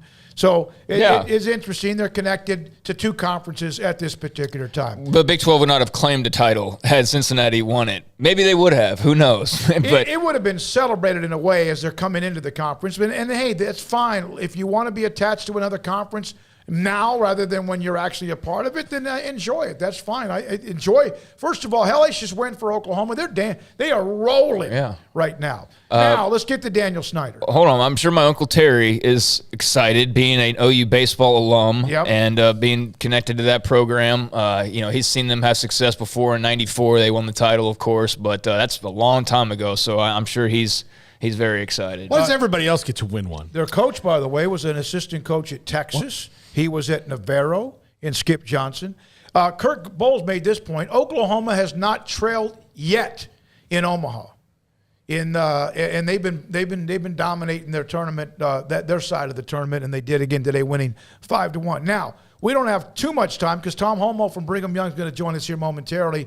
But Roger Goodell was on a Zoom call with the House Committee, the Oversight and Reform Committee of Congress. And basically, one of the comments of everything he said was, I don't have the authority to remove him, Congresswoman, when he was asked about why have you not removed Daniel Snyder? Because it's the owners who have that. No one has ever melted the shield, which the NFL protects like it's their heart, than Daniel Snyder of Washington. No, 24 to 32 owners have to vote to remove him. And he says things, and the problem with the NFL being so big and powerful is when you make big and powerful moves like, oh, he's been punished significantly. Okay, you fined him $10 million. Oh, he's not involved in the day-to-day as far as I know anymore. Okay, maybe he's not, but where does the day-to-day paycheck of the people who work for the Washington Commanders come from? Does it come from some other person? It comes from Daniel Snyder's wallet. So, yes, maybe he's not. All that stuff is window dressing, and when he gets asked follow-up questions about things, that's when he hits the wall of, oh, he's been punished significantly. Oh, this and that. And it's ridiculous to think that that's not it. And then also, he got shown up by Jim Jordan today, who was just stunting on him about Dave Portnoy. And he's like, oh, I don't know why Dave Portnoy is suspended from NFL games. Yeah, you do, because he doesn't like you and made clown shirts about you. Yeah, he definitely knows why he got suspended. And I'm never going to trust Roger Goodell after he totally tried to cover up the Ray Rice situation. So who's he to be trusted? Yeah. I mean, let's just not forget about that. That was a little brush under the rug, and all of a sudden, video's out, and whoa, wait a second. And basically Ray Rice became the poster child for just eternal banishment, right? So yeah, I don't trust a thing Roger Goodell says. Now, when he says I don't have the power to strip Daniel Snyder from ownership, I believe that because it's a business and there are protocols and things that have to, be done in a certain order or a certain way for that to happen. So that's true, but for all this BS talk that it's total BS, because again, look at Ray Rice, look at multiple other incidents, all this BS about the shield and protecting the shield and the shield and the shield. I don't know anybody that's been worse for the shield than Daniel Snyder for as long as he's been bad for the shield. I don't like the guy. I don't want to root for the team I've always rooted for because of him, not because of losses or anything, but they are just so badly managed, so badly coached, so badly everything under Daniel Snyder. The stadium sucks. Now he wants a new stadium, but yet he doesn't want to give, anything, in return, basically. I don't like him. And it makes it hard or nearly impossible for me to be a fan of the team that I've always been a fan of. But, even if they were going 6-10, or I guess now it'd be like 6-12 every year. I mean, that'd be nothing new. They go 4-14, 4-13, whatever. Like, that'd be nothing new. I could deal with that. But man, it's a lot harder to deal with when they're bad and they have just a scumbag for an owner. Yeah, you remember Megan Imbert? Yes, I do. She was the one that was tied into some sexual harassment charges, not against her, but what she said was going on in the workplace. We had her on the show. And today, and I just sent her a note. I said, hope you're doing okay, thinking about you through these hearings, because she was brought up as the blonde intern. It's like, that's her name. Thank you so much. It's been a really tough day, especially learning of the additional secret PI work by Snyder and what he's doing, the hearing, the audio of my former boss. Thank you for messaging. Just wanted to send that to her and see, because one of her tweets earlier today, I guess I'm the blonde intern. And so this is so deep, and I can't imagine he'll survive. And then again, he probably will somehow. Oh yeah. But it is annoying that it's even having to get to this. People like him typically do survive for the most part, and it's for the most part because the other people like him don't want the spotlight. They protect him. So hey, we want you in front of us next. Well, I mean, like right now, Daniel Snyder is very valuable for probably a lot of NFL owners in that, like, they're not as bad as him, but they've got something that, look, Jerry Jones, has a couple things that have kind of disappeared into the ether of the offseason news cycle, but not the best stuff that's gone on there, and he'd have to deal with. But right now, he and every other owner like him can put Daniel Snyder out in front to take the bullets because he's there continually messing up. And there, by the grace of God, go them when something like that happens. Billionaires protect billionaires. Yeah, the commissioner, especially when the commissioner is an employee of the owners. We know that. He can, at times, throw the hammer, but he is he looked bad today. The NFL looked bad today, and I don't know if that's going to make a difference or not. No, I mean, nobody's going to stop watching or whatever, but yeah, Jerry's going to defend Daniel Snyder because Jerry's also guilty of having a shovel on him at all times and knowing where the bodies are. I mean, so yeah, they're looking out for each other just like politicians and big business people all look out for each other and cover each other's backs. It's really not all that different, quite frankly, and that's why I say, like, yeah, in normal circumstances, torches and pitchforks outside of, Washington Stadium and outside of Snyder's office. But I think everybody just knows is like you want him out, but there's a process and nothing Goodell can do and all that. So we wait for hopefully his ouster at some point or another, some way or another. We'll close it with this. And a lot of times we talk about the family of Sikkim 365 and also 365 Sports. And we can go after each other. New members of the chat can come in here and get edgy, and hey, it's great. It's part of what we do. But I wanted to share this with everyone. I'm not going to say his name, but he's one of our listeners and viewers, and he's incredibly loyal, having a bad day today. His 85-year-old mother tested positive for COVID. My brother had his leg amputated 9 months ago and found out that he has some kidney problems. My 86-year-old father in a nursing home with Parkinson's is doing the best of the three. Just another day. Woodford Reserve on the rocks tastes pretty damn good at this moment. And we're thinking about you, man, and we appreciate you sharing that with us. And we can do that on this show because we do care. Thank you very much. When we come back, Brigham Young, Director of Athletics, Tom Homo will join us on BYU's Media Day and Sikkim 365 Radio, 365 Sports. Allen Samuels is having the Make the Switch sales event in June on the award-winning new 2022 Ram 1500 Quad Cab Lone Star. In June, the special value is up to $7,000 or get $4,000 bonus cash and 2.9% for 72 months. Ram trucks are designed to be durable, functional, and stylish. This legendary truck gives you that first-class feel. Allen Samuels in Waco, the place to shop for Ram trucks. First responders get $500 extra cash. Come by. Let's be friends. At Ideal MRI, we feel blessed to be part of the Waco community. We're a small family business here in Central Texas. At times like this, the cost of healthcare has never been more important. And unfortunately, significant illnesses and injuries still occur. And that's why Ideal MRI is open and here to serve you through this difficult time. So if you need an MRI, ask your doctor about Ideal MRI. You can schedule online in minutes at idealmri.com or call 833-IDEAL-MRI. Did you know that 1 out of every 4 men have symptomatic low levels of testosterone and don't even know it? And if you think you're too young to worry about it, guess again. Low T levels can make you feel tired and grumpy, cause weight gain, and wreak havoc on your sexual desire and performance. Petty Clinic Low T can set up same-day blood screening and results, so if you're tired of being tired, I challenge you to man up and Google search Low T Waco or go online, pettycliniclowt.com. It's a private clinic with an atmosphere catering to men. Affordable, only $150 a month, includes lab work, office consultation, testosterone injections, follow-up visits compared to $395 a month in Dallas or Austin, and you don't have to fight the traffic. Petty Clinic Low T is board-certified physician consultations, will provide the best form of brand-strength testosterone available. Contact Petty Clinic Low T today, just off Highway 84 and Old Hewitt Drive in Woodway. Petty Clinic Low T, helping men become the high-performance men they deserve to be. PettyClinicLowT.com or Google search Low T Waco.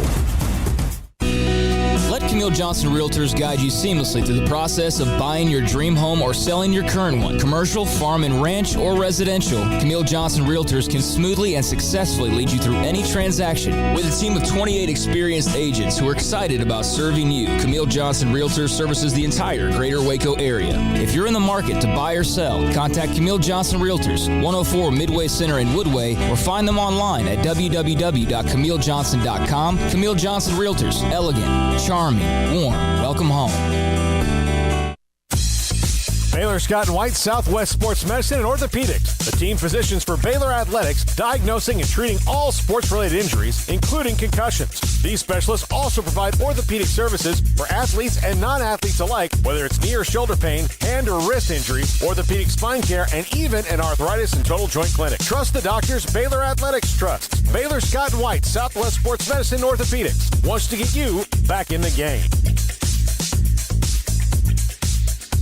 With so many companies and policies out there, it gets so confusing shopping for insurance, and I never know if I'm getting the policy that's right for me. Luckily, I met the team at the Niche Group Insurance Agency. With the Niche Group, you can go to one company and get access to coverage options from many insurance carriers, and you get to speak to a real person about your specific coverage needs. With the Niche Group, I know I'm getting the right coverage at the right price. If you need insurance, talk to the experts at the Niche Group at 1-800-258-8302. Welcome back to Sikkim 365 Radio. Sikkim 365 Radio is presented by IdealMRI.com. High-quality MRIs for $497 or less. IdealMRI.com. Your health is important, so is your budget. The Big 12 in about a year becomes a little bit larger, and man, we can't wait with Brigham Young, Cincinnati, Houston, and also UCF. And Tom Homo, the Director of Athletics at Baylor, joins us on Sikkim 365 Radio, 365 Sports. Tom, thank you so much for your time, and also welcome, of course, as you felt even last year to the Big 12. Did you ever, you guys were in a year. You knew that. You could get away. You had a year. You'll be able to join. Did you ever think the other three would be able to join at the same time? Yeah, I really felt they would. In this business, you're really not sure about the contracts and all the legal issues, but I think in the industry, it's probably best. You see that with the American and with the SEC and with the Big 12, and it's happened before. And you probably think that it's probably going to work out for the best timing. It's just hard when people are under the screws, and there's a lot of animosity. So I think that I always felt that they'd find a way to work it out. Tom, how long was BYU really kind of lying in wait for a situation like this to rejoin a major conference? Because, when it happened in the Big 12, I mean, everybody was kind of caught flat-footed, but BYU has been sitting there waiting for someone to have an open application process. I'd say about 35 years. There you go. I mean, I'm not kidding you. I mean, if you look back in history, there's been a couple opportunities where BYU's been at the door knocking, and we've been super close, and it just didn't happen. And then one of those times involved Baylor, where when Baylor came in to the conference, BYU was probably the one that didn't. And so when that happens, you just got to go back to work.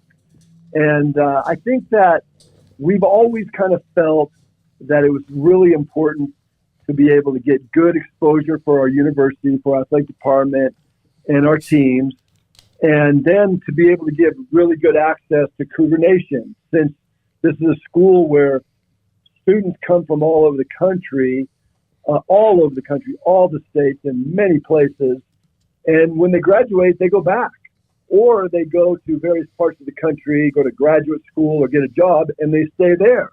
There's not very many people that stick around in Provo just because they went to school here.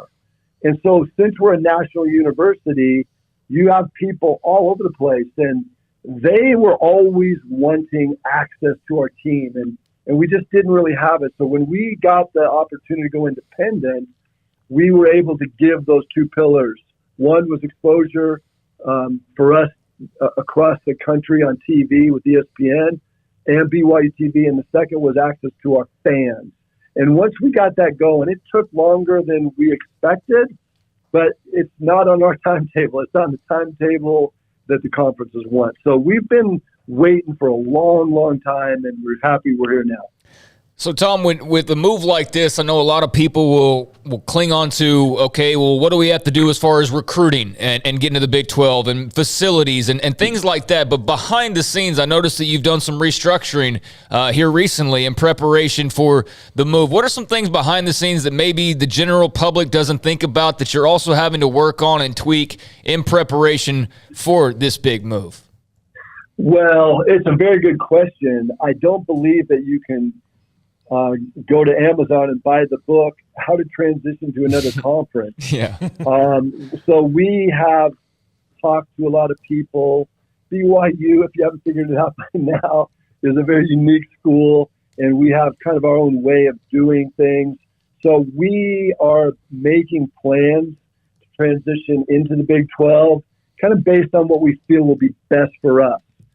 But we also are well aware that it's wise to look at best practices, to be able to see the teams in the Big 12 and how they've succeeded. There's a lot of great examples of schools in the Big 12 and teams in various sports, including football, particularly football, that have had been down and then have made it back.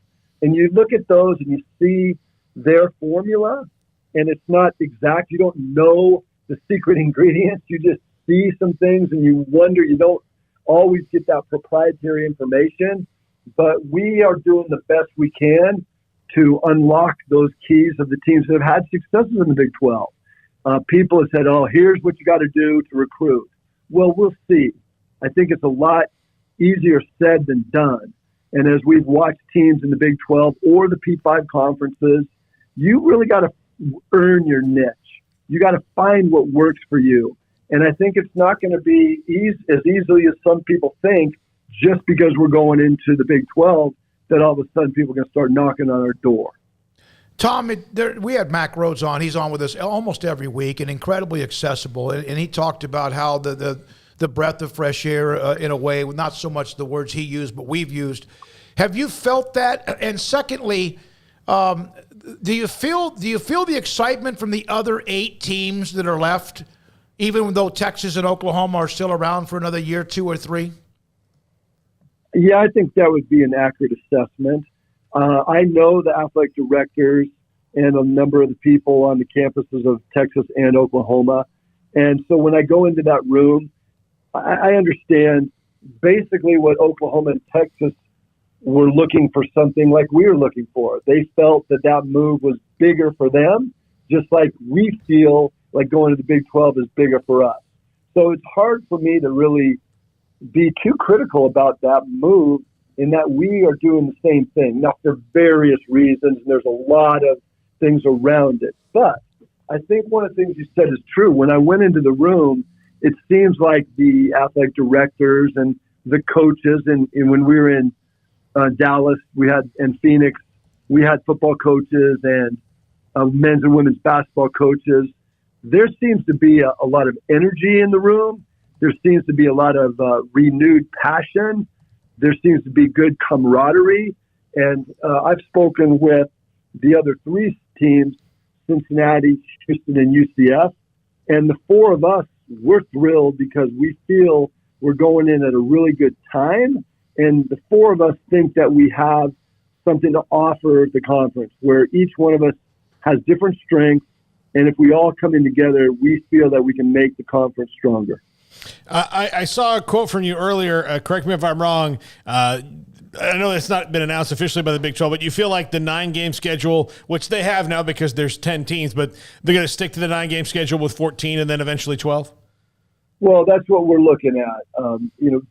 We have schedules in the future that, as an independent, that we got to get out of. Mm-hmm. We schedule 12 games, non-conference games a year. And so that's what we're basing it off of, because we have to let teams out of contract so that we can play those games with 9 games. It's 9 games. And so I feel really secure about that, and that's where we're going. Tom, do you like the idea of, once everything's together, that there will most likely not be divisions, and that the 2 best teams at the end of the year, depending on, of course, schedules, strength could be different, but that's the way to decide who plays for the conference championship? For someone that's not been in a conference for a number of years, but has watched and seen what the Big 12 and the various conferences have done with their divisions, or not with the Big 12, I think it's the best thing. And I look now and see that a number of the other conferences are going without divisions. I feel it's in the personal best interest of the Big 12 to not have divisions.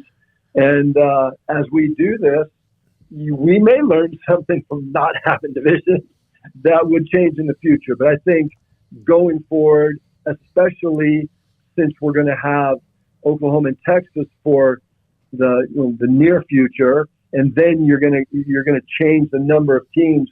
Would that change the divisions? I think it's a lot easier, and I think it will be better in the long run not to have divisions. By the way, Brett Pine has been great in helping us. We've had Kalani Sataki on a couple of different times, and thank you for your access as well.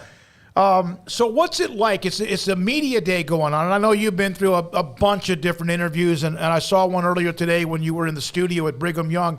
What's it like when you have Jim McMahon and Steve Young walking around campus on a day like today, or at any time when they are? It's lovely.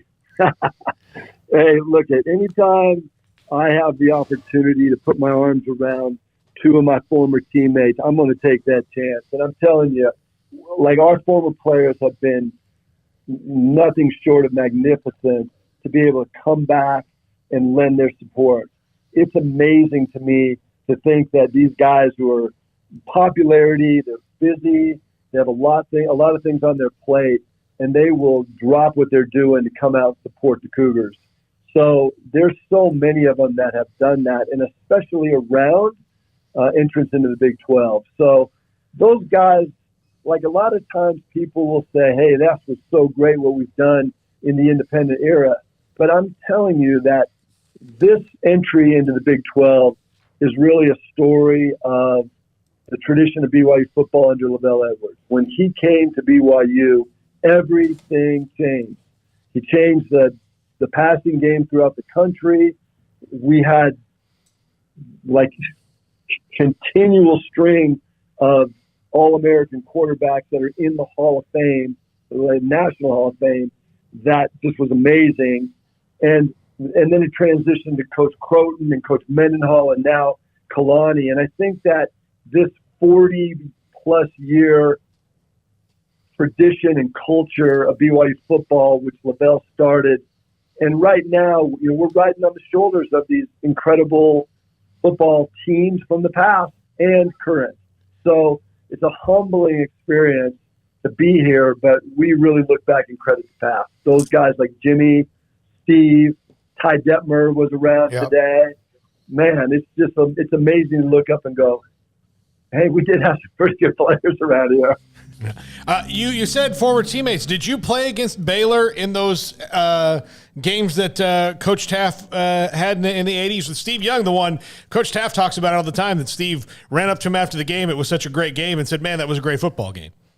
I missed it by 1 year. I graduated in 82, and I think it was 83 was the first game. But one thing I did, I knew Coach Taft very well because he and LaBelle and their wives were such good friends. So there's been a number of occasions when I've been able to chat with Coach Taft when LaBelle was alive, and to see those two together was something special, and I treasure those moments. Jaron Hall, your quarterback, and Tom, we got a couple of questions, and I know you got to go. It's a busy day. It's been a long day for you as well. Jaron Hall, we saw him. He was electric in that game against Baylor. It was a great game. Baylor ended up having just a little bit too much, but you get a chance to host them, Baylor, in September. How much are the expectations of this 2022 team? Well, I think the expectations are high, and I like it when expectations are high. I think we have a very difficult schedule, very challenging, and we're going to play a few teams that we played in the past, and this is the second time around. And then we have some first-time games, like we haven't played Oregon in quite a long time. We haven't played. We've never played Arkansas. There's a few others that we haven't played, but we played Baylor last year, and that was you're accurate. It was a really good game for a little bit, but they just kind of wore us down. That was a really good, it was a championship team that had a great bowl game. So we know that they'll return some great players. We know that they lost some great players, and it's our home game now. So I expect it to be a really good game, and to have Jaron at quarterback and some of the other guys that will get into the game, hopefully that maybe the Baylor Bears haven't seen quite yet. We got a few surprises up our sleeve. It should be a good game. Hey, Tom, we can't wait for it to be official. It basically started last year when you played. Tom Homo, by the way, grew up about 20 miles from the Rose Bowl. Is that correct? Yes, indeed. How about that? Right there in front of the greatness of the Rose Bowl. 4-time Super Bowl champion and now part of a victory with Brigham Young in the Big 12 here very, very soon. Tom, thank you so much for your time. Hey, thanks a million. Sick 'em. Let's go. Yes, you go. There you go. Go Cougars. That's Tom Homo, Director of Athletics at Brigham Young. 4-time Super Bowl champion, and also just grew up under the shadow of the Rose Bowl back when he was a kid in L.A., and Pasadena, I guess, and now the AD at Brigham Young. It's news coming down with men's basketball. Baylor, Jacoby Walter, committed to Baylor. He was looking at Auburn, Texas, Kansas, and Baylor, and the Scott Drew treasure chest just got loaded up again. 6'6" guard out of McKinney has announced his commitment, as he said he would, at 5:42. That's exactly when he did, and he's now a part of the class of 2023. Sikkim 365 Radio, 365 Sports. Oklahoma beat A&M earlier today, 5-1. Ole Miss and Arkansas next. Arkansas needs to win to force a game tomorrow. Oklahoma is in the championship. Back with Paul's Top 5 next on Sikkim 365 Radio. Baylor University is where lights shine bright. So, let there be light. Let there be roommates and teammates, scholarship and championships. Let there be fresh starts and new traditions, fast friendships and lasting impacts. Let there be laughter. Let there be joy. Let there be light. Baylor University, where lights shine bright. Hey, Mr. for qualified buyers at 2.9% for 72 with 5,000 down cash or trade. TTL or see dealer for details. Step up your ride at Richard Carr's Summer Savings Event. Find summer savings like a 2018 GMC Sierra SLT, only $432 a month, or a 2017 Buick Encore for $183 a month, or GMC Acadia for only $280 a month. Our vehicles go through a 172-point inspection. We pay top dollar for your trade, and 100% approval is always our goal. Find your next car or truck today at Richard Carr. At Richard Carr, we give you more. From the first workout to the last practice, sports is an incredible and rewarding challenge. Hi, this is Dan Ingham with the First National Bank of Central Texas, and we're proud to support each athlete, every parent, and our educators. From families, small businesses, to the biggest industry, we're here to help. With remarkable products like our free First mobile app, we've got banking ideas that fuel big dreams. That's the First National Bank of Central Texas. Familiar faces making local decisions. Member FDIC, Equal Housing Lender. It takes time to reach goals. It's a truth that applies to more than sports. It goes for your financial goals as well. You work hard for your money, and you deserve an investment strategy that lines up with your game plan. And Tom Albers, your Edward Jones financial advisor, can help. If your financial investments aren't putting forth the effort you desire, stop by today for a financial review. Tom Albers, 4301 Lakeshore Drive, 254-776-7605. Edward Jones, member SIPC. Stepping into the boots of a U.S. Army officer can add confidence and leadership skills to your son or daughter's career path. See all the things they can achieve in our boots at GoArmy.com. U.S. Army Waco Recruiting Company, 254-598-8131 or 254-776-1543. In Texas, there's pea-size hail and baseball-size hail. Guess which one hit our house? We didn't even know where to begin, but we called our Texas Farm Bureau insurance agent, and he was so reassuring. He knew exactly what to do to get our house back into shape and our lives back to normal. Now, we're even more thankful for the roof over our heads. Stop by and see our agents at one of our 3 McLennan County locations. Coverage and discounts are subject to qualifications and policy terms and may vary by situation. Automatic Chef Canteen is a full-service micro-market vending and office coffee provider with state-of-the-art vending equipment, a wide variety of products, and offering custom-fitted micro-market vending office coffee solutions for your employee break room. You want a full break room solution and a workplace oasis? Well, Automatic Chef Canteen, locally owned and operated for over 50 years in Central Texas, also includes in-house mechanics on call 24/7 for fast, reliable service and maintenance. Automatic Chef Canteen, 6900 Imperial Drive in Waco, or online at automaticchefcanteen.com. This is Paul Catalina's Top 5 at 5:55. Top 5 worst owners in sports. I don't know why I got inspired for this one. Yeah, no idea. It's a giveaway. And not, I mean, you know, sometimes you just got to ride topics. Number 5, and a couple of these are in the same region. Number 5, Peter Angelos of the Baltimore Orioles. The Angelos family has assured the Orioles will stay in Baltimore, but pretty much will not assure them that they will play well there. They've been, just kind of there for 20 plus years now. Since Jeffrey Mayer helped Derek Jeter hit a home run over Tony Tarasco, it's been all downhill for the Baltimore Orioles, and the Angelos family has seemingly no gumption to get up and go do something. I mean, in the AL East, I know it's tough, but man, the Orioles are such a forgotten franchise when it comes to being in contention. For a guy my age, it is hard to. It's not hard because I'm 63. I've seen it all. But man, when I was growing up, living in Virginia, Dad was at the Pentagon. They were running baseball. They in Pittsburgh, and of course the Mets beat them in the series. They had the great pitching staff, and they've had teams since then too. But man, it's different now. It's so different now. They are just bad. Well, yeah, I mean, like there's family infighting. There's a whole lawsuit going on. There's a talk about relocation and moving them to Tennessee, and that got halted. And then you have one family member saying, we'll never leave Baltimore. And quite frankly, I guess diehard Orioles fans care, but outside of that, who does? I mean, really, they are irrelevant as all get out. I mean, they are not any – whatever the opposite of top of mind is, that's what the Orioles are in the grand scheme of things. They have this beautiful ballpark, Camden Yards.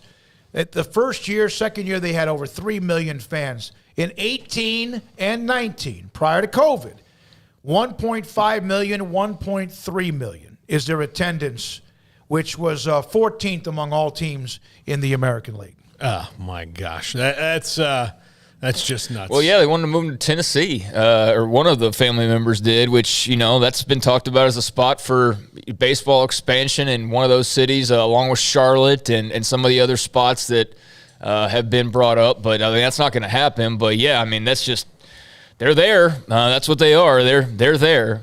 Yes, that's the worst thing you can say about a team. They're there. But it is. That's just what they are. They're there. They won the World Series, of course, in 1970, lost in 69 and 71, but they were constantly knocking on the door.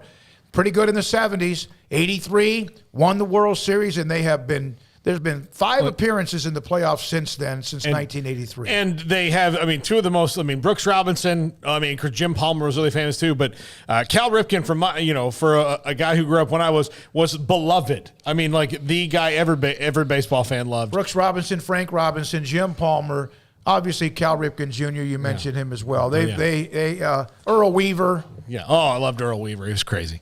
Number 4, Bob Nutting. The Pittsburgh Pirates owner, there's our back-to-back baseball owners, built them a new stadium, got that done in Pittsburgh. But then since then, what have they done? Just kind of one of those owners is checked out when it comes to the day-to-day and making big personnel decisions that'll help him make personnel decisions, like hiring GMs that are going to stay there a while, managers are going to stay there a while. Pittsburgh, another team that, with a fan base, and the thing I say about this one, which, Baltimore Oriole fans probably not as famous, but Pittsburgh sports fans are loyal to a fault. They love it. They want it bad. So most of the owners in this category fall into, they're owners of teams and cities that care super a lot. I know that's kind of weird to say, but they care a lot and not do anything about it. I didn't even know he owned them. Yeah. Okay. There's another team that back in the day, the glory days, was Pittsburgh. Yeah.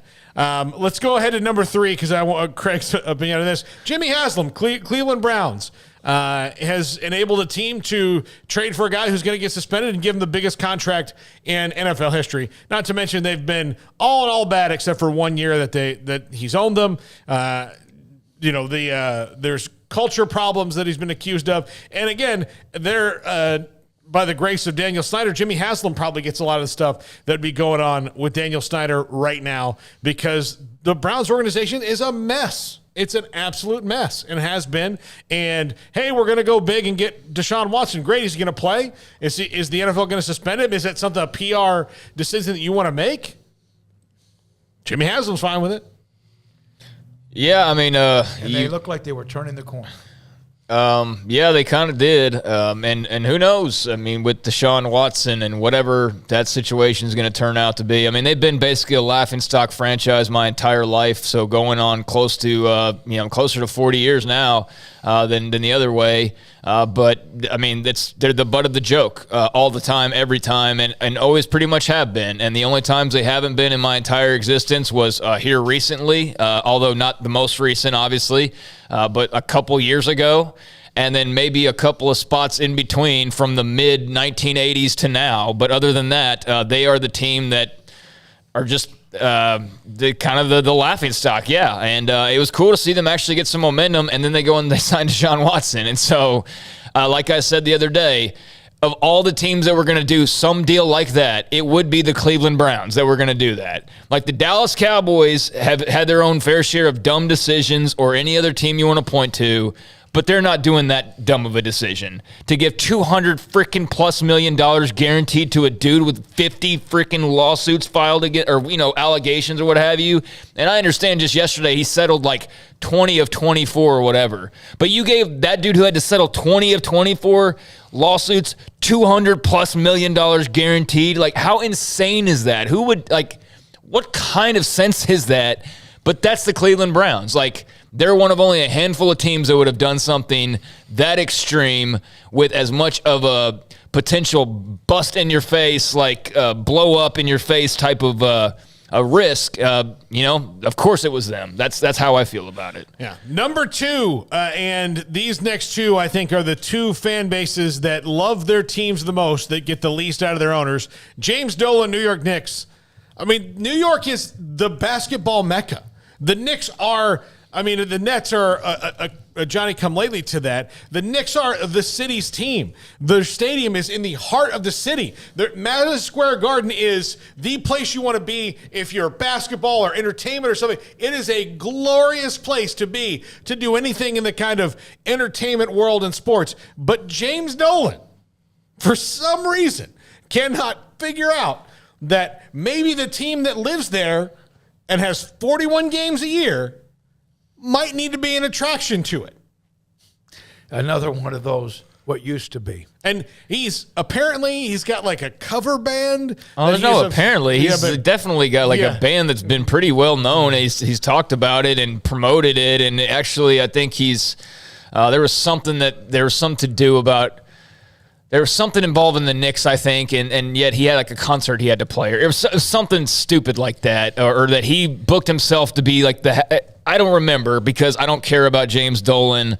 But yeah, there's plenty of Knicks fans who are like I am with Daniel Snyder. Is like, as soon as James Dolan's no longer the owner, I'll go back to being a big Knicks fan. But so long as he is, you're not going to get my 100%. And that's how I feel about Washington under Dan Snyder. But yeah, I hear nothing but bad things about James Dolan. If it's not just some decision that he's made, it's just in general, Knicks fans seem to be frustrated with him. But yeah, it's kind of cringe. Like, I get having the band and all that. Hey, do what you do. But like at this point, when you are the owner of the Knicks and you've got all those other projects and everything going on, like, dude, run the Knicks and then worry about your music career that's not going anywhere, quite frankly. And we all know it's not going anywhere. This is all just feeding whatever attention that you need as your musician dream, starts to not have as many days left in it potentially as you grow older, or whatever this thing he's trying to live is. Run the Knicks, dude. That's where your bread and butter is. Run the Knicks. Here's what I would ask James Dolan. Is anybody in the world going, hey, we're going to see this band. Who's in it? The owner of the Knicks? Yeah, come on. No. No, I can't imagine there's much of an audience for that. A lot of our fans, by the way, going back to earlier in the list, Orioles and Pirates. Yes, please bring back the Pirates of the 70s. Clemente was my favorite player. Mark Cuban was asked about that. Right? He's talked before because, obviously he's got billions of dollars, and there was, he's a Pittsburgh guy, and so there was some thought about him, expanding his empire. I think he was asked recently of whether or not he'd be interested in owning the Pirates, and he said absolutely not. For whatever reasons, I don't know, but I know he was quoted in the last couple of years of at least having some level of respect for, I think he's like complimentary of like their farm system, and said like, maybe it's not as bad as people make it out to be, but I don't know, man. They're pretty irrelevant at the moment. Yeah. And number 1, who takes the cake. Say what you will about James Dolan. He's not dodging congressional subpoenas, or not subpoenas yet, but a request, and going off on his boat to France. Daniel Snyder, Washington Commanders, maybe the worst owner in the history of sports all time. And I will include the guy who owned the San Antonio Gunslingers. What about the guy that owned the Clippers? Oh, Donald Sterling, yeah. That's pretty bad. He is now in the Donald Sterling Hall of Shame with the San Antonio Gunslingers of the old USFL. The bank was in, like, the facility was in one part of San Antonio, and the bank that he had the accounts that the checks were on was in Bernie. And when he would hand them the checks, there was like a mad dash to the bank to cash it before you couldn't get it. But Dan Snyder, oh boy, it's just, watch the news and tell me what good he's done for the Washington franchise, the NFL, the community, anything. And right now, he's got to a point, which is why I'm kind of surprised the NFL hasn't started to turn on him. They don't want to build a new stadium for him. And that is pretty much a given in some of these fan bases that it would happen. They don't, like, the politicians don't really want anything to do with him. So it's... Can't imagine why. Yeah. Yeah, going back to James Dolan for a second, we were talking towards the end of the show yesterday about Jalen Brunson and the fact that, he's got big free agent money coming his way, even if the thought is he'll stay in Dallas, and you're like, we're kind of going back a little further, how stupid that would be for Jalen Brunson to go to the Knicks, and how stupid it would be for the Knicks to pay him, like, max money, because my whole thing is they're still run by James Dolan. Like, you going and signing Jalen Brunson to a major, massive deal, it's not going to take you anywhere. Him staying in Dallas with Luka and Mark Cuban, they might actually scratch a championship. Hell, they were 1 round away from it this year already. But, I mean, that would be a Knicks move, in my opinion, which is why I was talking about what I was talking about yesterday. I mean, until you get the owner out of the way, I don't think there's really much you can do to really turn around their fortunes. But, yeah, same thing with Washington. I mean, I don't know. My lasting memories from the Daniel Snyder era are like, RG3's career-ending injuries and the crappy field and just disappointment after disappointment, not being able to find a quarterback. How about the fact that you had 2 quarterbacks you had Kirk Cousins as your backup quarterback to Robert Griffin III, who could not walk, and yet Shanahan had him out there playing. But Kirk Cousins, one of the highest-paid quarterbacks in the league, was a backup on your roster at that time, but you thought, let's just end RG3's career anyways. Like, screw it. I don't know. I was thinking about that last night, and it just bugged the mess out of me. But, I mean, Snyder's garbage. I think his track record speaks for itself on and off the field. And I can't stand rooting for a team that has him presiding over it. I just don't like it. I have to tell one quick story. And Smokey, you know this because you've covered Cowboys games. The food spread that Jerry Jones puts out is ridiculous. You've said this before. It's opulent. But if people haven't heard this story, so when the Washington media comes in to cover Cowboys games, they're enthralled, especially those who are most critical of Dan Snyder, because if you have written too many critical Dan Snyder pieces, he's directed you to be put in a bunker underneath the stadium and not in the main press box, and he gives you, instead of a media buffet, he gives you like a coupon to get a hot dog or something like that, and they have to go wait in line. I can tell you, you're not a good owner. Jerry Jones. But just because Jerry does that doesn't mean he's a great owner. But Robert Kraft and all these other guys, if you don't have other big problems, if you're worrying about that stuff, you're not doing well. Well, he seems like that, based on some of the testimony today, or some of what we saw today, the little things, including trying to set up his own little basic, what almost seems like a sting operation against those he was paranoid of. Well, all right. We got to mention one more time before we go.